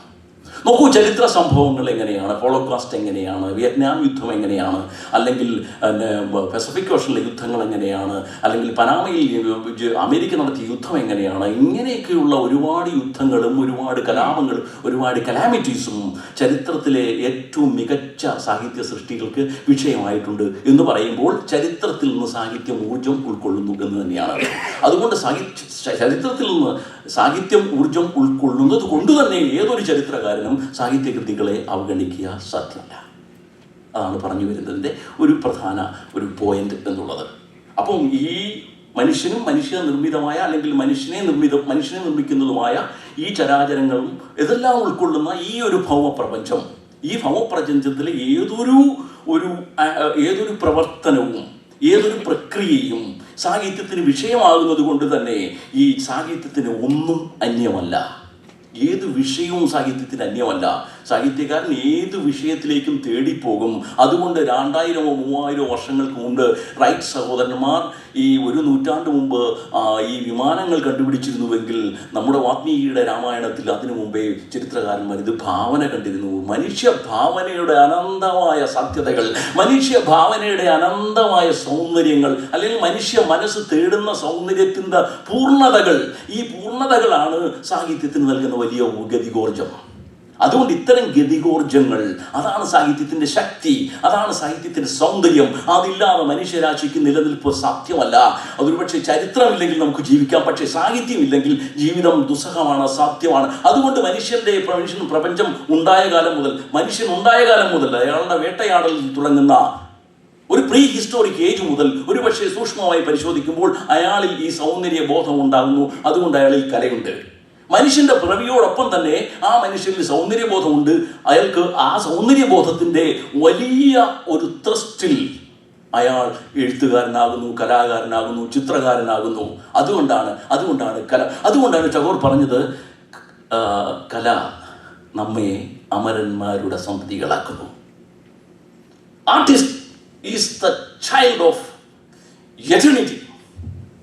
അമർത്യതയുടെ ആധിപന്മാരാക്കുന്നു, അമർത്യതയുടെ സന്തതികളാക്കി, അമരന്മാരാക്കി കലാകാരന്മാരെ തീർക്കുന്നു. അതുകൊണ്ട് ഇംഗ്ലീഷിലെ എല്ലാ രാജാക്കന്മാരും നഷ്ടപ്പെട്ടു പോയാലും ഷേക്സ്പിയർ ഉണ്ടാകും. യൂറോപ്പിലെ സകല മനുഷ്യരെ കുറിച്ചും നമ്മളുടെ ഓർമ്മയിലില്ലെങ്കിലും ദാന്തെ ഉണ്ടാകും. ഈ ഇന്ത്യ ഭരിച്ച ഒരുപാട് രാജാക്കന്മാരും ചക്രവർത്തിമാരും മുഖ്യമന്ത്രിമാരും ഒക്കെ നഷ്ടപ്പെട്ടു പോയാലും അവരെ നമ്മൾ ഓർത്തില്ലെങ്കിലും നമ്മൾ കാളിദാസനെ ഓർമ്മിക്കും, ഭാസനെ ഓർമ്മിക്കും, നമ്മൾ എഴുത്തച്ഛനെ ഓർമ്മിക്കും. അതുകൊണ്ടാണ് ചരിത്രം ഇവരിലേക്ക് തിരിയുന്നത്. പുരാതന ഇന്ത്യയുടെ ചരിത്രം എഴുതുമ്പോൾ, ഗുപ്ത കാലഘട്ടത്തെക്കുറിച്ച് എഴുതുമ്പോൾ ഒരാൾക്ക് അഭിജ്ഞാന ശാകുന്തളത്തെ അവഗണിച്ച് മുന്നോട്ട് പോകാൻ സാധ്യമല്ല എന്നാണ് ഞാൻ പറഞ്ഞു വരുന്നതിൻ്റെ ഒരു കൺക്ലൂഷൻ. ചെറിയൊരു ഉദാഹരണം കൂടി ഞാൻ പറഞ്ഞു അതിനെക്കുറിച്ച് വിശദീകരിക്കാം. നമ്മുടെ 60-കൾ, ഒരുപക്ഷെ നിങ്ങൾ പ്രായം കൂടിയ ആളുകളിലൂടെ ഉണ്ടായതുകൊണ്ടാണ് ഞാനിതിലേക്ക് കടക്കുന്നത്. ബഹുമാനപ്പെട്ട സാറിനെ കുറിച്ച് ആളുകൾ, അവർക്ക് 60-കളുടെ രാഷ്ട്രീയം അറിയാം. നമ്മുടെ നാട്ടിലെ 60-കൾ നിങ്ങൾ എന്തുകൊണ്ട് പ്രവാസിയായി, ഞാൻ എന്തുകൊണ്ട് പ്രവാസിയായി. ഗോവിന്ദൻ ഇതുപോലെ അമ്മ 10,000 പേരും ചക്കി കുത്തും, അമ്മ വയ്ക്കും, ഞാനുണ്ട്. അങ്ങനെയായിരുന്നെങ്കിൽ ഞാൻ എൻ്റെ ദേശം വിട്ട് പൂനെക്ക് പോയില്ലായിരുന്നു, ബോംബെക്ക് പോയില്ലായിരുന്നു. എത്ര വലിയ ഒരു ജോലി കിട്ടിപ്പോയ ഒരാളാണ് ഞാൻ. നിങ്ങളിൽ പലരും ജോലി കിട്ടി വിദേശത്ത് പോയിട്ടുണ്ടാകാം, അല്ലെങ്കിൽ ജോലി തേടി പോയിട്ടുണ്ടാകും. ആ ഭൂരിപക്ഷം വരുന്ന ആളുകൾ ഈ 70 വയസ്സ് 80 വയസ്സ് 90 വയസ്സുള്ള ധാരാളം ആളുകളെ ഞാൻ ഇൻ്റർവ്യൂ ചെയ്തിട്ടുണ്ടായിരുന്നു. കഴിഞ്ഞ ഒരു 7-8 വർഷങ്ങളായിട്ട് എനിക്ക് എൻ്റെ പണി അതിലായിരുന്നു. അവരുടെ ഓർമ്മകളിലേക്ക് സഞ്ചരിച്ച്, അവരോടൊപ്പം സഞ്ചരിച്ച് ഇത്തരം ഓർമ്മകൾ അവരെല്ലാം ഐകകണ്ഠമായി പറഞ്ഞ ഒരു കാര്യം, ഞങ്ങളെയൊക്കെ ഞങ്ങളുടെ നാട്ടിൽ നിന്ന് ബോംബെയിലേക്ക് കൊണ്ടുപോയത് പട്ടിണിയായിരുന്നു. നമ്മുടെ നാട് അതിഭീകരമായ, ബംഗാളിലെ പോലെ ആളുകൾ മരിച്ചു പോയതൊന്നുമില്ല. ബംഗാൾ ഫെമൈൻ, അതൊക്കെ നിങ്ങൾ കേട്ടിട്ടുണ്ട്. ബംഗാൾ ക്ഷാമം, അത് വേറൊരു പൊളിറ്റിക്കൽ നെഗറ്റീവ്, അതിലേക്ക് പോകുന്നില്ല. നമ്മുടെ നാട്ടിൽ നിന്ന് 60-കളിൽ ധാരാളം ആളുകൾ പ്രവാസ ജീവിതം തുടങ്ങിയത് പട്ടിണി കാരണമായിരുന്നു. അത് ഒരു യാഥാർത്ഥ്യം. വ്യവസായമില്ല, കൃഷിയില്ല, പഞ്ചവത്സര പദ്ധതികളുടെ സ്വാധീനം നമ്മുടെ സാമൂഹിക മേഖലയിലേക്ക്, രാഷ്ട്രീയ മേഖലയിലേക്ക് കടന്നു വന്നില്ല. ചില ഫാക്ടറികൾ ഉണ്ടായി, അവ സമരങ്ങൾ ശക്തിപ്പെട്ടത് മൂലം അടച്ചുപൂട്ടപ്പെടേണ്ടി വന്നു. ആളുകൾ 8ാം ക്ലാസ്സോ 9ാം 10ാം ക്ലാസ്സോ ഒക്കെ കഷ്ടിച്ച് പഠിച്ച് ഇങ്ങോട്ട് വന്നു. ബോംബെയിലേക്ക് വണ്ടി കയറി, കൽക്കട്ടയിലേക്ക് വണ്ടി കയറി, മദിരാശിയിലേക്ക് വണ്ടി കയറി, പട്ടിണി. അപ്പം ഒരു ചരിത്രം എഴുതുമ്പോൾ നിങ്ങൾക്ക് 2 രീതി അവലംബിക്കാം. 1960-കളിലെ പെർ ക്യാപിറ്റ ഇൻകം എത്രയായിരുന്നു? 1960-ൽ കേരളത്തിൻ്റെ സാമ്പത്തികമായ ഘടന എങ്ങനെയായിരുന്നു? ഇതിനെക്കുറിച്ചുള്ള ഡാറ്റാസ് നിങ്ങൾക്ക് വളരെ ഈസി ആയിട്ട് കിട്ടും. തിരുവനന്തപുരത്തൊരു സ്റ്റഡി സെൻ്റർ ഉണ്ട്, അവിടെ പോയാൽ മതി. പക്ഷേ നമ്മളെപ്പോലെയുള്ള സാധാരണക്കാർ ഇത് തേടി പോകാറില്ല. എക്കണോമിക്സ് പഠിപ്പിക്കുന്ന അധ്യാപകർ ഇത് പക്ഷേ തേടിപ്പോയി നോട്ടുകൾ എടുക്കാറുണ്ട്. നമ്മൾ അന്നത്തെ പെർ ക്യാപിറ്റ ഇൻകം മനസ്സിലാക്കുന്ന ആവശ്യമില്ല. നമുക്ക് അന്നത്തെ സ്ഥിതി വിവര കണക്കുകൾ, ഡാറ്റാസ് കളക്ട് ചെയ്യേണ്ട ആവശ്യമില്ല.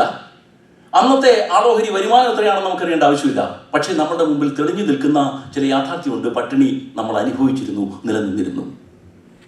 ഈ അനുഭവത്തെയാണ് കാരൂർ നീലകണ്ഠപിള്ള തൻ്റെ മരപ്പാവകളിൽ ആവിഷ്കരിക്കുന്നത്. ഈ പട്ടിണിയാണ് മാധവക്കുട്ടി തൻ്റെ കുറച്ചു മണ്ണ് എന്ന് പറയുന്ന കഥയിൽ ആവിഷ്കരിച്ചത്. ഈ പട്ടിണിയാണ് MT വാസുദേവൻ നായർ തൻ്റെ കർക്കിടകം എന്ന് പറയുന്ന കഥയിൽ ആവിഷ്കരിച്ചത്. ഈ കഥകൾ വായിക്കുമ്പോൾ നാം ആ ചരിത്ര സന്ദർഭത്തിലേക്ക് മടങ്ങിപ്പോവുകയാണ്. എത്രമാത്രം രൂക്ഷമായൊരു പട്ടിണി, ആ പട്ടിണിയെ എങ്ങനെയാണ് നമ്മുടെ സാഹിത്യകൃതികൾ പ്രതിഫലിപ്പിച്ചത്. അപ്പോൾ കേരളത്തിൻ്റെ ചരിത്രം എഴുതുന്ന ഒരാളുകൾക്ക് ഈ പറഞ്ഞ കഥകൾ, ഇതോടെ ഒരുപാട് ധാരാളം കഥകളുണ്ട്, ഞാൻ അതിലേക്ക് കടക്കുന്നില്ല, സമയക്കുറവ് കാരണം. അപ്പോൾ ഇത്തരം കഥകളിലെ കുറിച്ച് മനസ്സിലാക്കാതെ കേവലം ഡാറ്റ മാത്രം കൊണ്ടാണ് എങ്കിൽ ഡാറ്റയിൽ എവിടെയാണ് ജീവിതം?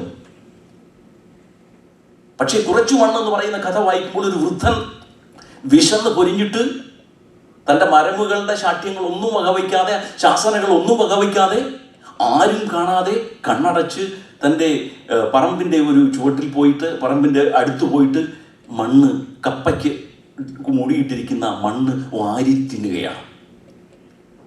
ഇങ്ങനെ തിന്നുന്നതിലൂടെ, അല്ലെങ്കിൽ ഇങ്ങനെ ഈ വൃദ്ധൻ മണ്ണ് തിന്നുന്നത് ഒരു ചരിത്രകാരൻ്റെ മുന്നിലേക്ക് വരുമ്പോൾ അയാൾക്കൊരു വെർസാറ്റിൽ ഡയമെൻഷൻസ്, ഒട്ടനവധി ഡയമെൻഷൻസ് അയാൾക്ക് മുന്നിൽ നിൽക്കുകയാണ്.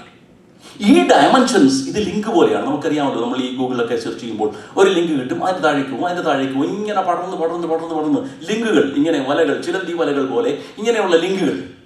ചരിത്രകാരൻ്റെ മുമ്പിൽ ഈ കർക്കിടകം എന്ന് പറയുന്ന MTയുടെ കഥ വരുമ്പോഴോ അല്ലെങ്കിൽ മാധവക്കുട്ടിയുടെ കുറച്ചു മണ്ണ് വരുമ്പോഴോ ആ ഒരു അനുഭവ മണ്ഡലത്തെ ഒരു സാഹിത്യ ആസ്വാദകൻ കാണുന്ന രീതിയിലല്ല, മറിച്ച് ഒരു ചരിത്രകാരൻ കാണുന്നത്. ചരിത്രകാരൻ അതിൽ നിന്ന് ഒരുപാട് ലിങ്കുകൾ അന്വേഷിച്ചു പോകുന്നു. അങ്ങനെ ലിങ്കുകൾ അന്വേഷിച്ച് സമർത്ഥനായ ഒരു ചരിത്രകാരൻ ആ കാലഘട്ടത്തെ, സാമ്പത്തിക ക്രമത്തെ, സാമ്പത്തിക വ്യവസ്ഥയെ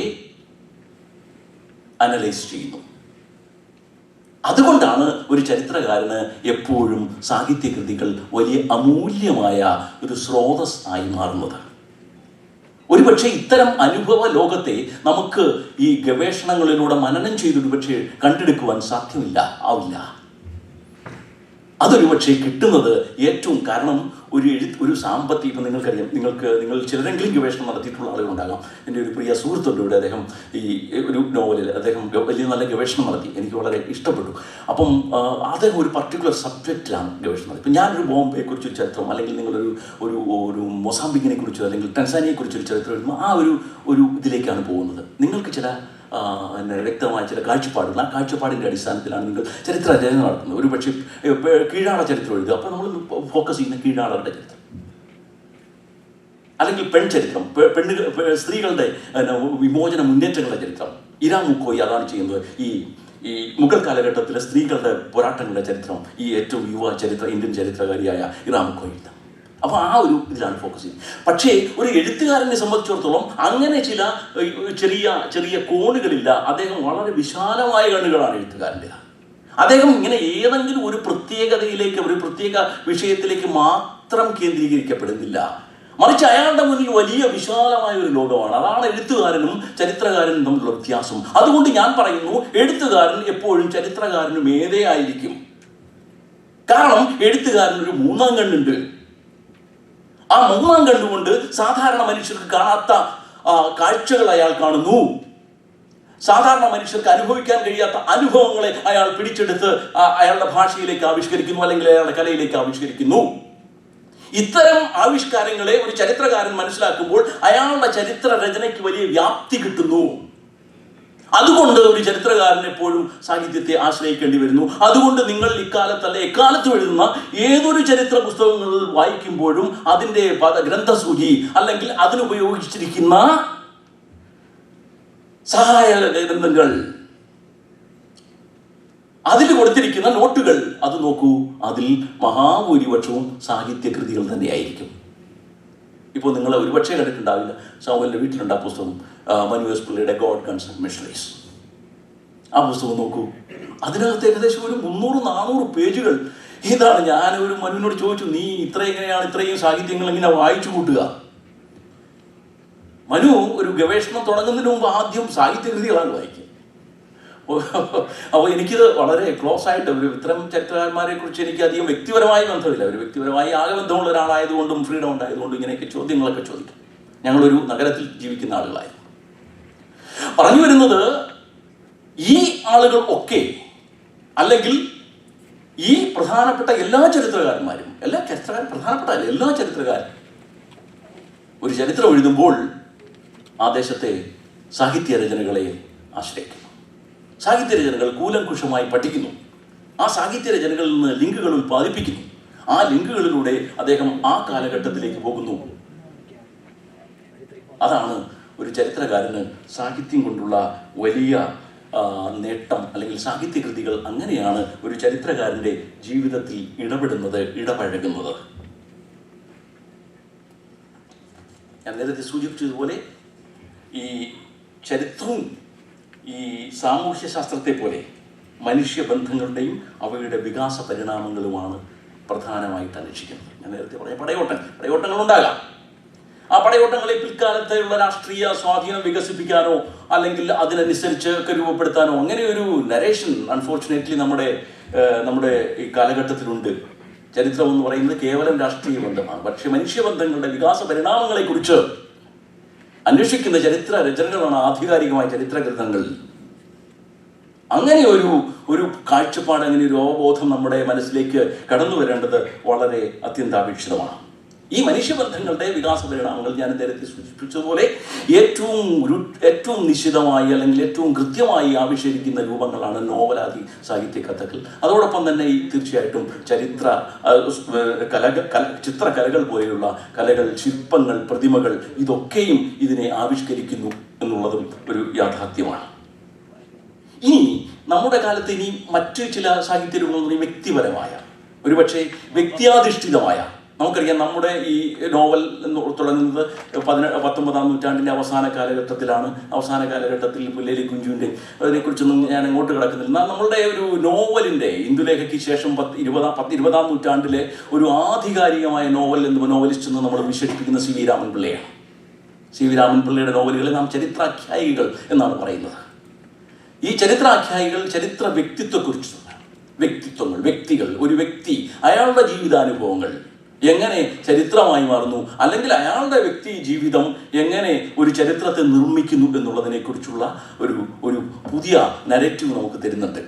അതാണ് സി വി രാമൻപിള്ള. അദ്ദേഹം ഈ തിരുവിതാംകൂർ രാജാക്കന്മാരെ 3 രാജാക്കന്മാരുടെ 3 നോവലുകളാണ് അദ്ദേഹത്തിൻ്റെ പ്രധാനപ്പെട്ട നോവലുകൾ. അങ്ങനെ നമ്മുടെ ചരിത്രത്തിൻ്റെ അല്ലെങ്കിൽ നമ്മുടെ സാഹിത്യത്തിൻ്റെ നോവലിൻ്റെ വികാസ പരിണാമങ്ങളെക്കുറിച്ച് പഠിക്കുമ്പോൾ നമുക്ക് ശ്രദ്ധേയമായി തോന്നുന്ന ഏറ്റവും വലിയ എഴുത്തുകാരൻ. അദ്ദേഹത്തിൻ്റെ ഭാഷാ പ്രയോഗങ്ങളൊക്കെ നിങ്ങൾക്കറിയാം. ധാരാളം പഠനങ്ങൾ ഇപ്പോഴും അദ്ദേഹത്തെക്കുറിച്ചു. ഇത് വ്യക്തിയാധിഷ്ഠിതമായ, വ്യക്തി കേന്ദ്രീകൃതമായ ഒരു ചരിത്ര രചന, ചരിത്രാഖ്യാനം. അപ്പോൾ ഇത്തരം വ്യക്തിപരമായ, വ്യക്തി കേന്ദ്രീകൃതമായ ചരിത്രാഖ്യാനങ്ങളിലും ഞാൻ നേരത്തെ സൂചിപ്പിച്ച ഇതര ഘടകങ്ങൾ അടങ്ങിയിരിക്കുന്നു. അതുകൊണ്ട് വ്യക്തി എന്ന രൂപത്തിൽ തന്നെ ചിലപ്പോൾ ചരിത്രം നമ്മോട് മാർത്താണ്ഡവർമ്മ എന്ന് പറയും. മാർത്താണ്ഡവർമ്മ നേരിട്ട് ഒരു ചരിത്രകാരൻ്റെ സാന്നിധ്യം ഇല്ലാതെ തന്നെ ചരിത്രകാരൻ ആവിഷ്കരിക്കും. ചരിത്രകാരൻ ധാരാളം ചരിത്രം, തിരുവിതാംകൂറിൻ്റെ ചരിത്രം ഒരുപാടുണ്ടല്ലോ, നമുക്കറിയാം. ഒരുപാട് ആളുകൾ തിരുവിതാംകൂറിൻ്റെ ചരിത്രം കഴിഞ്ഞ നൂറ്റാണ്ടിൽ എഴുതിയിട്ടുണ്ട്, ഈ നൂറ്റാണ്ടിൽ എഴുതുന്നുണ്ട്. ദന്തസിംഹാസനമൊക്കെ അതിൻ്റെ ഒരു അവസാനത്തെ ഒരു പുസ്തകം എന്ന് പറയാം. ഇത് തുടർച്ചയിൽ ഒരു കണ്ണി എന്ന് വേണമെങ്കിൽ പറയാം. അപ്പോൾ ഇങ്ങനെയുള്ള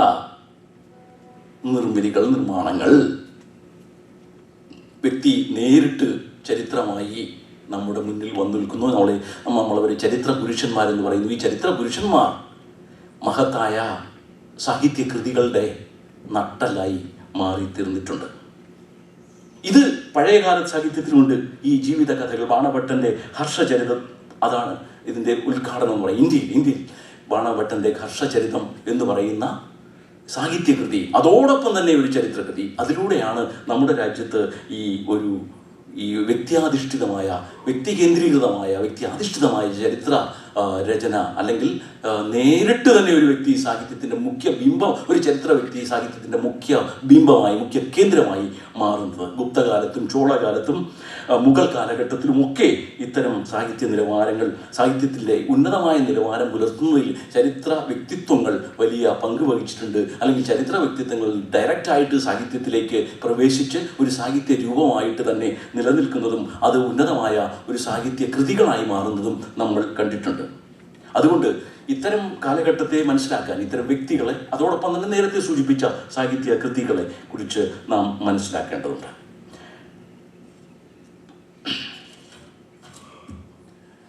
ഇനി മറ്റൊന്ന് നമ്മളുടെയൊക്കെ ഒരു മനസ്സിലേക്കുള്ള ഒരു സംശയങ്ങളാണ്. ഇപ്പോൾ കഴിഞ്ഞ ദിവസം ഞാൻ മനോഹർ തോമസ് സാറിനോട് സംസാരിക്കുമ്പോൾ അദ്ദേഹം പറയണ്ടായി, ഈ കമ്പിളി കണ്ടത്തെ കൽപ്പരണികൾ എന്ന് പറയുന്ന പുസ്തകത്തെക്കുറിച്ച് അദ്ദേഹം ഒരു ചോദ്യം ഉന്നയിക്കുകയുണ്ടായി. ഈ തോട്ടിപ്പണിയുമായി ബന്ധപ്പെട്ടാണ്. ഞാൻ ആ പുസ്തകം വായിക്കാത്തത് കൊണ്ട് ഞാൻ നിശബ്ദനായിരുന്നെങ്കിലും ആ ഒരു ചോദ്യം വളരെ റിലവൻ്റ് ആയതുകൊണ്ട് അതിനെക്കുറിച്ച് കൂടി പറഞ്ഞ് ഞാൻ ഈ പ്രഭാഷണം അവസാനിപ്പിക്കുകയാണ്. തുടർന്നുള്ള അവസരങ്ങൾ തീർച്ചയായിട്ടും ഇതിൻ്റെ നിങ്ങൾക്ക് സംശയങ്ങളുണ്ടാകാം, നിങ്ങൾക്ക് ഒരുപാട് ചോദ്യങ്ങളുണ്ടാകാം. അതൊക്കെ നമുക്ക് പറ്റുമെങ്കിൽ അതിനുള്ള വിശദീകരണങ്ങളൊക്കെ ആകാം. ഈ ചോദ്യം ഇതാണ്: ഈ 90 കാലഘട്ടത്തിൽ ഇടുക്കിയിൽ തോട്ടിപ്പണി ഉണ്ടായിരുന്നു എന്നുള്ളതാണ്. തോട്ടിയുടെ മകൻ എന്ന് പറയുന്ന ഒരു നോവൽ നമുക്കറിയാം. നമ്മുടെ രാജ്യത്ത് തോട്ടിപ്പണി ഉണ്ടായിരുന്നു, നമ്മുടെ കേരളത്തിൽ തോട്ടിപ്പണി നിന്നിരുന്നു. അത് 1940 ശേഷം, അല്ലെങ്കിൽ 1950 കേരളം പിറന്ന ശേഷം മന്ത്രിസഭകൾ ഉണ്ടാകുന്നു. ആ മന്ത്രിസഭകളുടെ വലിയ നേട്ടങ്ങളിലൊന്നായി ഒരുപക്ഷെ ഈ തോട്ടിപ്പണിയൊക്കെ അവസാനിച്ചതിൻ്റെ വലിയ നേട്ടങ്ങളായി നമുക്കതിനെ കാണാം. ഒരുപാട് കോട്ടങ്ങൾ ഒരുപക്ഷെ ഉണ്ടായിട്ടുണ്ടെങ്കിലും ഇത്തരം വലിയ പുരോഗമനപരമായ ഒരുപാട് നേട്ടങ്ങളുണ്ടായി. ഇപ്പോൾ നമുക്കറിയാം, ഈ ആലാഹയുടെ പെൺമക്കൾ, സാറാ ജോസഫിൻ്റെയൊക്കെ വായിക്കുമ്പോൾ ഈ തോട്ടിപ്പണി ഇങ്ങനെ നോവലിൽ ഇങ്ങനെ കടന്നു വരുന്നുണ്ട്. അപ്പോൾ ഇവിടെ എന്നോട് ചോദിച്ചൊരു ചോദ്യം, അന്ന് ഇങ്ങനെയുള്ള തോട്ടിപ്പണി ഈ ഇടുക്കി ഭാഗത്ത് നിലനിന്നിരുന്നു 90-കൾ. അതൊരു പക്ഷേ അതിൻ്റെ സത്യാവസ്ഥ എനിക്ക് അറിഞ്ഞുകൂടാത്തതുകൊണ്ട് അതിൽ കിടന്നാൽ ആ ചോദ്യത്തിൽ ഈ ചരിത്രവും സാഹിത്യവും സംബന്ധിക്കുന്ന ഒരു പ്രധാന ഒരു പ്രമേയം അതിനകത്ത് അടങ്ങിയിരിക്കുന്നതുകൊണ്ട് അതിനെക്കുറിച്ച് കൂടി വിശദീകരിച്ചുകൊണ്ട് ഞാൻ അവസാനിപ്പിക്കാൻ ഉദ്ദേശിക്കുന്നു. അപ്പോൾ ഈ തോട്ടിപ്പണി നമുക്കറിയാം, ഇത് സൂചിപ്പിച്ചതുപോലെ തോട്ടിപ്പണി നമ്മുടെ രാജ്യത്ത്, നമ്മുടെ കേരള സമൂഹത്തിലെ വളരെ അധമമായ ഒന്നായിരുന്നു. അങ്ങനെ പറയുമ്പോൾ നമ്മൾ ഈ 1884 മറ്റേ എൻ്റെ ഓർമ്മ ശരിയാണെങ്കിൽ 1800 അവസാനം, അതായത് 19-ാം നൂറ്റാണ്ടിലെ അവസാനമാണ് ഇംഗ്ലണ്ടിൽ കക്കൂസ് എന്ന് പറയുന്ന ഈ സമ്പ്രദായം ഉണ്ടായത്. ഈ നമ്മളിന്ന് ഉപയോഗിക്കുന്ന ടോയ്ലറ്റ് എന്ന് പറയുന്ന ഈ ആധുനിക ഈ രൂപം അല്ലെങ്കിൽ ആധുനിക ശൗചാലയം ഉണ്ടാകുന്ന 1880-കളിൽ ഇംഗ്ലണ്ടിലാണ്. അപ്പോൾ അതിനു മുമ്പ് തന്നെ നമ്മൾ ഈ തുറസായിടങ്ങളിലായിരുന്നു ഇങ്ങനെയുള്ള വിസർജനങ്ങളും കാര്യങ്ങളും ഒക്കെ ഓപ്പണായിട്ട് നടത്തിക്കൊണ്ടിരുന്നത്. അപ്പോൾ അന്ന് പട്ടണങ്ങളിൽ ഈ തോട്ടിപ്പണി നിലനിന്നിരുന്നു, പ്രത്യേകിച്ചും ഇംഗ്ലീഷ് രാജ്യങ്ങൾ, പാശ്ചാത്യ രാജ്യങ്ങളിൽ നിലനിന്നിരുന്നു. നമ്മുടെ നാട്ടിൽ തീർച്ചയായിട്ടും. അപ്പോൾ എത്രയോ വർഷങ്ങളായിട്ട് നൂറ്റാണ്ടുകളായി നഗരത്തിൻ്റെ വികാസത്തോടനുബന്ധിച്ചാണ് ഇത്തരം കാര്യങ്ങളൊക്കെ കടന്നു വരുന്നത്. നഗര വികാസനത്തിൻ്റെ ഭാഗമായിട്ടാണ് ഇത്തരം തോട്ടിപ്പണികൾ ആവിർഭവിച്ചത്. ഇംഗ്ലണ്ടിലെ വ്യവസായ വിപ്ലവത്തിൻ്റെ ആരംഭത്തോടു കൂടിയാണ് വലിയ നഗരങ്ങൾ ഉണ്ടാകുന്നത്. അതിന് മുമ്പ് മഹാനഗരങ്ങളുണ്ടായിരുന്നു. നഗരങ്ങളുടെ ചരിത്രം മറ്റൊന്നാണ്. അപ്പോൾ ഈ തോട്ടിപ്പണിയുടെ ഒരു വ്യാപകത്വം അല്ലെങ്കിൽ വ്യാപകമായ തോട്ടിപ്പണി അതൊരു ഇൻഹ്യൂമനായിട്ട് കാണാൻ തുടങ്ങിയത് തീർച്ചയായിട്ടും ഈ കക്കൂസ് ഈ ഇംഗ്ലീഷുകാർ കണ്ടെത്തിയതിന് ശേഷം പിന്നെ ഒരുപാട് വർഷങ്ങൾ കഴിഞ്ഞാണ് ഈ ബോംബെയിലൊക്കെ വലിയ തോട്ടിപ്പണികൾ ചെയ്യുന്ന ആളുകളുണ്ടായിരുന്നു. ഈ സമൂഹത്തിലെ ഈ ജാതി ശ്രേണിയിലൊക്കെപ്പെട്ട താഴെ നിലയിലുള്ള ആളുകൾ അത് ചെയ്തിരുന്നു. അങ്ങനെ വന്നപ്പോൾ ഈ 1990-കളിലാണ് ഈ കമ്പിളി കണ്ടത്തെ കൽപ്പരണികൾ എന്ന് പറയുന്ന പുസ്തകത്തിൻ്റെ രചനാകാലം അല്ലെങ്കിൽ ഓർമ്മ അദ്ദേഹത്തിൻ്റെ തുടങ്ങുന്നത് ഒരു 80. അപ്പോൾ ആ ഭാഗത്ത് തോട്ടിപ്പണി ഉണ്ടായിരുന്നോ എന്നാണ് ചോദ്യം. ഈ ഒരു ചോദ്യം തന്നെ നമ്മുടെ ഒരു ചരിത്ര പാഠമായി മാറുന്നുണ്ട്. അവിടെ ഉണ്ടായിരുന്നോ? ആ പുസ്തകം വായിക്കാത്തതുകൊണ്ട്. പക്ഷേ ഞാനൊരു ഹിൻഡ് തരുന്നത് എങ്ങനെ പുസ്തകത്തെ വായിക്കും, ഇങ്ങനൊരു ചോദ്യം അദ്ദേഹത്തിൻ്റെ മനസ്സിൽ നിന്നുണ്ടായത് അതൊരു ചരിത്ര ബോധ്യത്തിൻ്റെ അടിസ്ഥാനത്തിലാണ്. അദ്ദേഹം മനസ്സിലാക്കിയിരുന്നത് ഇവിടെ തോട്ടിപ്പണി ഇല്ലായിരുന്നു. തോട്ടിപ്പണി ഔദ്യോഗികമായി കേരള ഗവൺമെൻറ് നിരോധിച്ചതാണ്. അങ്ങനെ നിരോധിച്ച ഒരു സംഭവം എങ്ങനെയാണ് ഇയാൾ പറയുക? അത് കോൺട്രാഡിക്ടറി അല്ലേ? അവിടെ നിന്ന് ഇതൊരു ചരിത്രത്തെ തെറ്റായി മനസ്സിലാക്കുന്നതല്ലേ എന്നൊരു ചോദ്യം ന്യായവും യുക്തമായ ചോദ്യമായതുകൊണ്ട് വളരെ കാലിക പ്രസക്തിയായതുകൊണ്ടും ഞാനതിനെക്കുറിച്ച് പറയുന്നു എന്ന് മാത്രം. അപ്പോൾ ഞാൻ വീണ്ടും പറയുന്നു, ഞാനത് വായിച്ചിട്ടില്ല, ആ ഭാഗം ഞാൻ വായിച്ചിട്ടില്ല. അതുകൊണ്ട് അദ്ദേഹം അങ്ങനെ എഴുതിയോ എന്നെനിക്ക് അറിഞ്ഞുകൂടാ. നിങ്ങൾ വായിച്ചിട്ടുള്ള ആളുകൾ അതൊന്ന് വിശദീകരിക്കാൻ ഞാൻ ആഗ്രഹിക്കുന്നു. പക്ഷേ പ്രശ്നം അതല്ല. നമ്മുടെ രാജ്യത്ത് ഒരു തോട്ടിപ്പണി നിലനിൽക്കുകയും ആ തോട്ടിപ്പണി ഈ കാലഘട്ടത്തിൽ, അതായത് ഒരു പോസ്റ്റ് ട്രൂത്ത് സൊസൈറ്റിയിൽ അല്ലെങ്കിൽ ആധുനികാനന്തര അല്ലെങ്കിൽ സത്യാനന്തര കാലത്തിൽ ഇങ്ങനെ ഒരു പ്രമേയം അയാളുടെ ആത്മകഥാപരമായ ആർട്ട് ഓഫ് ഫിക്ഷനിൽ തന്നെ കൊണ്ടുവരികയും ചെയ്യുമ്പോൾ ചരിത്രത്തെക്കുറിച്ചുള്ള തിരുത്തലുകൾ ആവശ്യമല്ലേ? അപ്പോൾ നാം എഴുതി പഠിച്ച ചരിത്ര പാഠങ്ങളിൽ 1957 ഗവൺമെൻറ് വരികയും ആ ഗവൺമെൻറ് ഈ തോട്ടിപ്പണി നിരോധിക്കുകയും ചെയ്തു എന്ന് പറയുന്ന ഒരു ചരിത്ര യാഥാർത്ഥ്യത്തെ 90-കളിൽ തോട്ടിപ്പണി ഉണ്ട് എന്ന് ഒരു എഴുത്തുകാരൻ എഴുതുമ്പോൾ നമുക്ക് ആ ചരിത്രത്തെ വിചാരണ ചെയ്യപ്പെടേണ്ടതുണ്ട്. ഞാൻ പറഞ്ഞു വരുന്ന പോയിന്റ് ഇതാണ്. സാഹിത്യ കൃതികൾ ചരിത്രത്തെ എങ്ങനെ വിചാരണ ചെയ്യുന്നു, അല്ലെങ്കിൽ സാഹിത്യരചനകൾ ചരിത്രത്തെ വിചാരണ ചെയ്യാൻ തക്ക കെൽപ്പുള്ളതാകുന്നു എന്നുള്ളതാണ്. അവിടെയാണ് സാഹിത്യത്തെ നിങ്ങൾക്ക് അവഗണിക്കാൻ കഴിയാതെ വരുന്നത്. നിങ്ങൾ ഗവൺമെൻറ് നോട്ടിഫിക്കേഷൻ വായിക്കാം, ഗസറ്റുകൾ വായിക്കാം. അതിനകത്തൊക്കെ ധാരാളം ചരിത്ര രേഖകൾ റെക്കോർഡ് ചെയ്യപ്പെട്ടിട്ടുണ്ട്. അപ്പോൾ പറഞ്ഞു വരുന്നത് റെക്കോർഡ് ചെയ്യപ്പെട്ടവ മാത്രമല്ല, ആധികാരികമായി രേഖപ്പെടുത്തിയവ മാത്രമല്ല, അതിനപ്പുറത്തേക്കും ചരിത്ര സത്യങ്ങളുണ്ട്. ആ ചരിത്ര സത്യങ്ങൾ എങ്ങനെയാണണം? അതുകൊണ്ടാണ് ഈ വിഷയം വളരെ പ്രധാനപ്പെട്ടതാകുന്നത്. അവിടെ തോട്ടിപ്പണി നിലനിന്നിരുന്നോ? കമ്പിളി കണ്ടത്തെ കൽഭരണികൾ 2025 ഇറങ്ങിയൊരു പുസ്തകം അങ്ങനെ പറയുന്നു. അങ്ങനെയുണ്ടെങ്കിൽ ചരിത്രകാരന്മാരുടെ ചരിത്ര രചനകൾ അസാധുവായി പോകുന്നു ഈ ഒരു പർട്ടിക്കുലർ സബ്ജക്റ്റിനെ സംബന്ധിച്ചിടത്തോളമെങ്കിലും. അപ്പോൾ എങ്ങനെയാണ് ചരിത്രകാരന്മാർ അവർക്ക് സാഹിത്യ പുസ്തകങ്ങൾ വിലപ്പെട്ടതാകുന്നത്? എങ്ങനെയാണ് സാഹിത്യം ചരിത്രത്തെ സ്വാധീനിക്കുന്നത്? അതുകൊണ്ട് ഈ തലക്കെട്ട് ഉചിതമാണ്. ചരിത്രകാരന്മാരെ ഒരു സാഹിത്യം വിളിക്കുന്നു.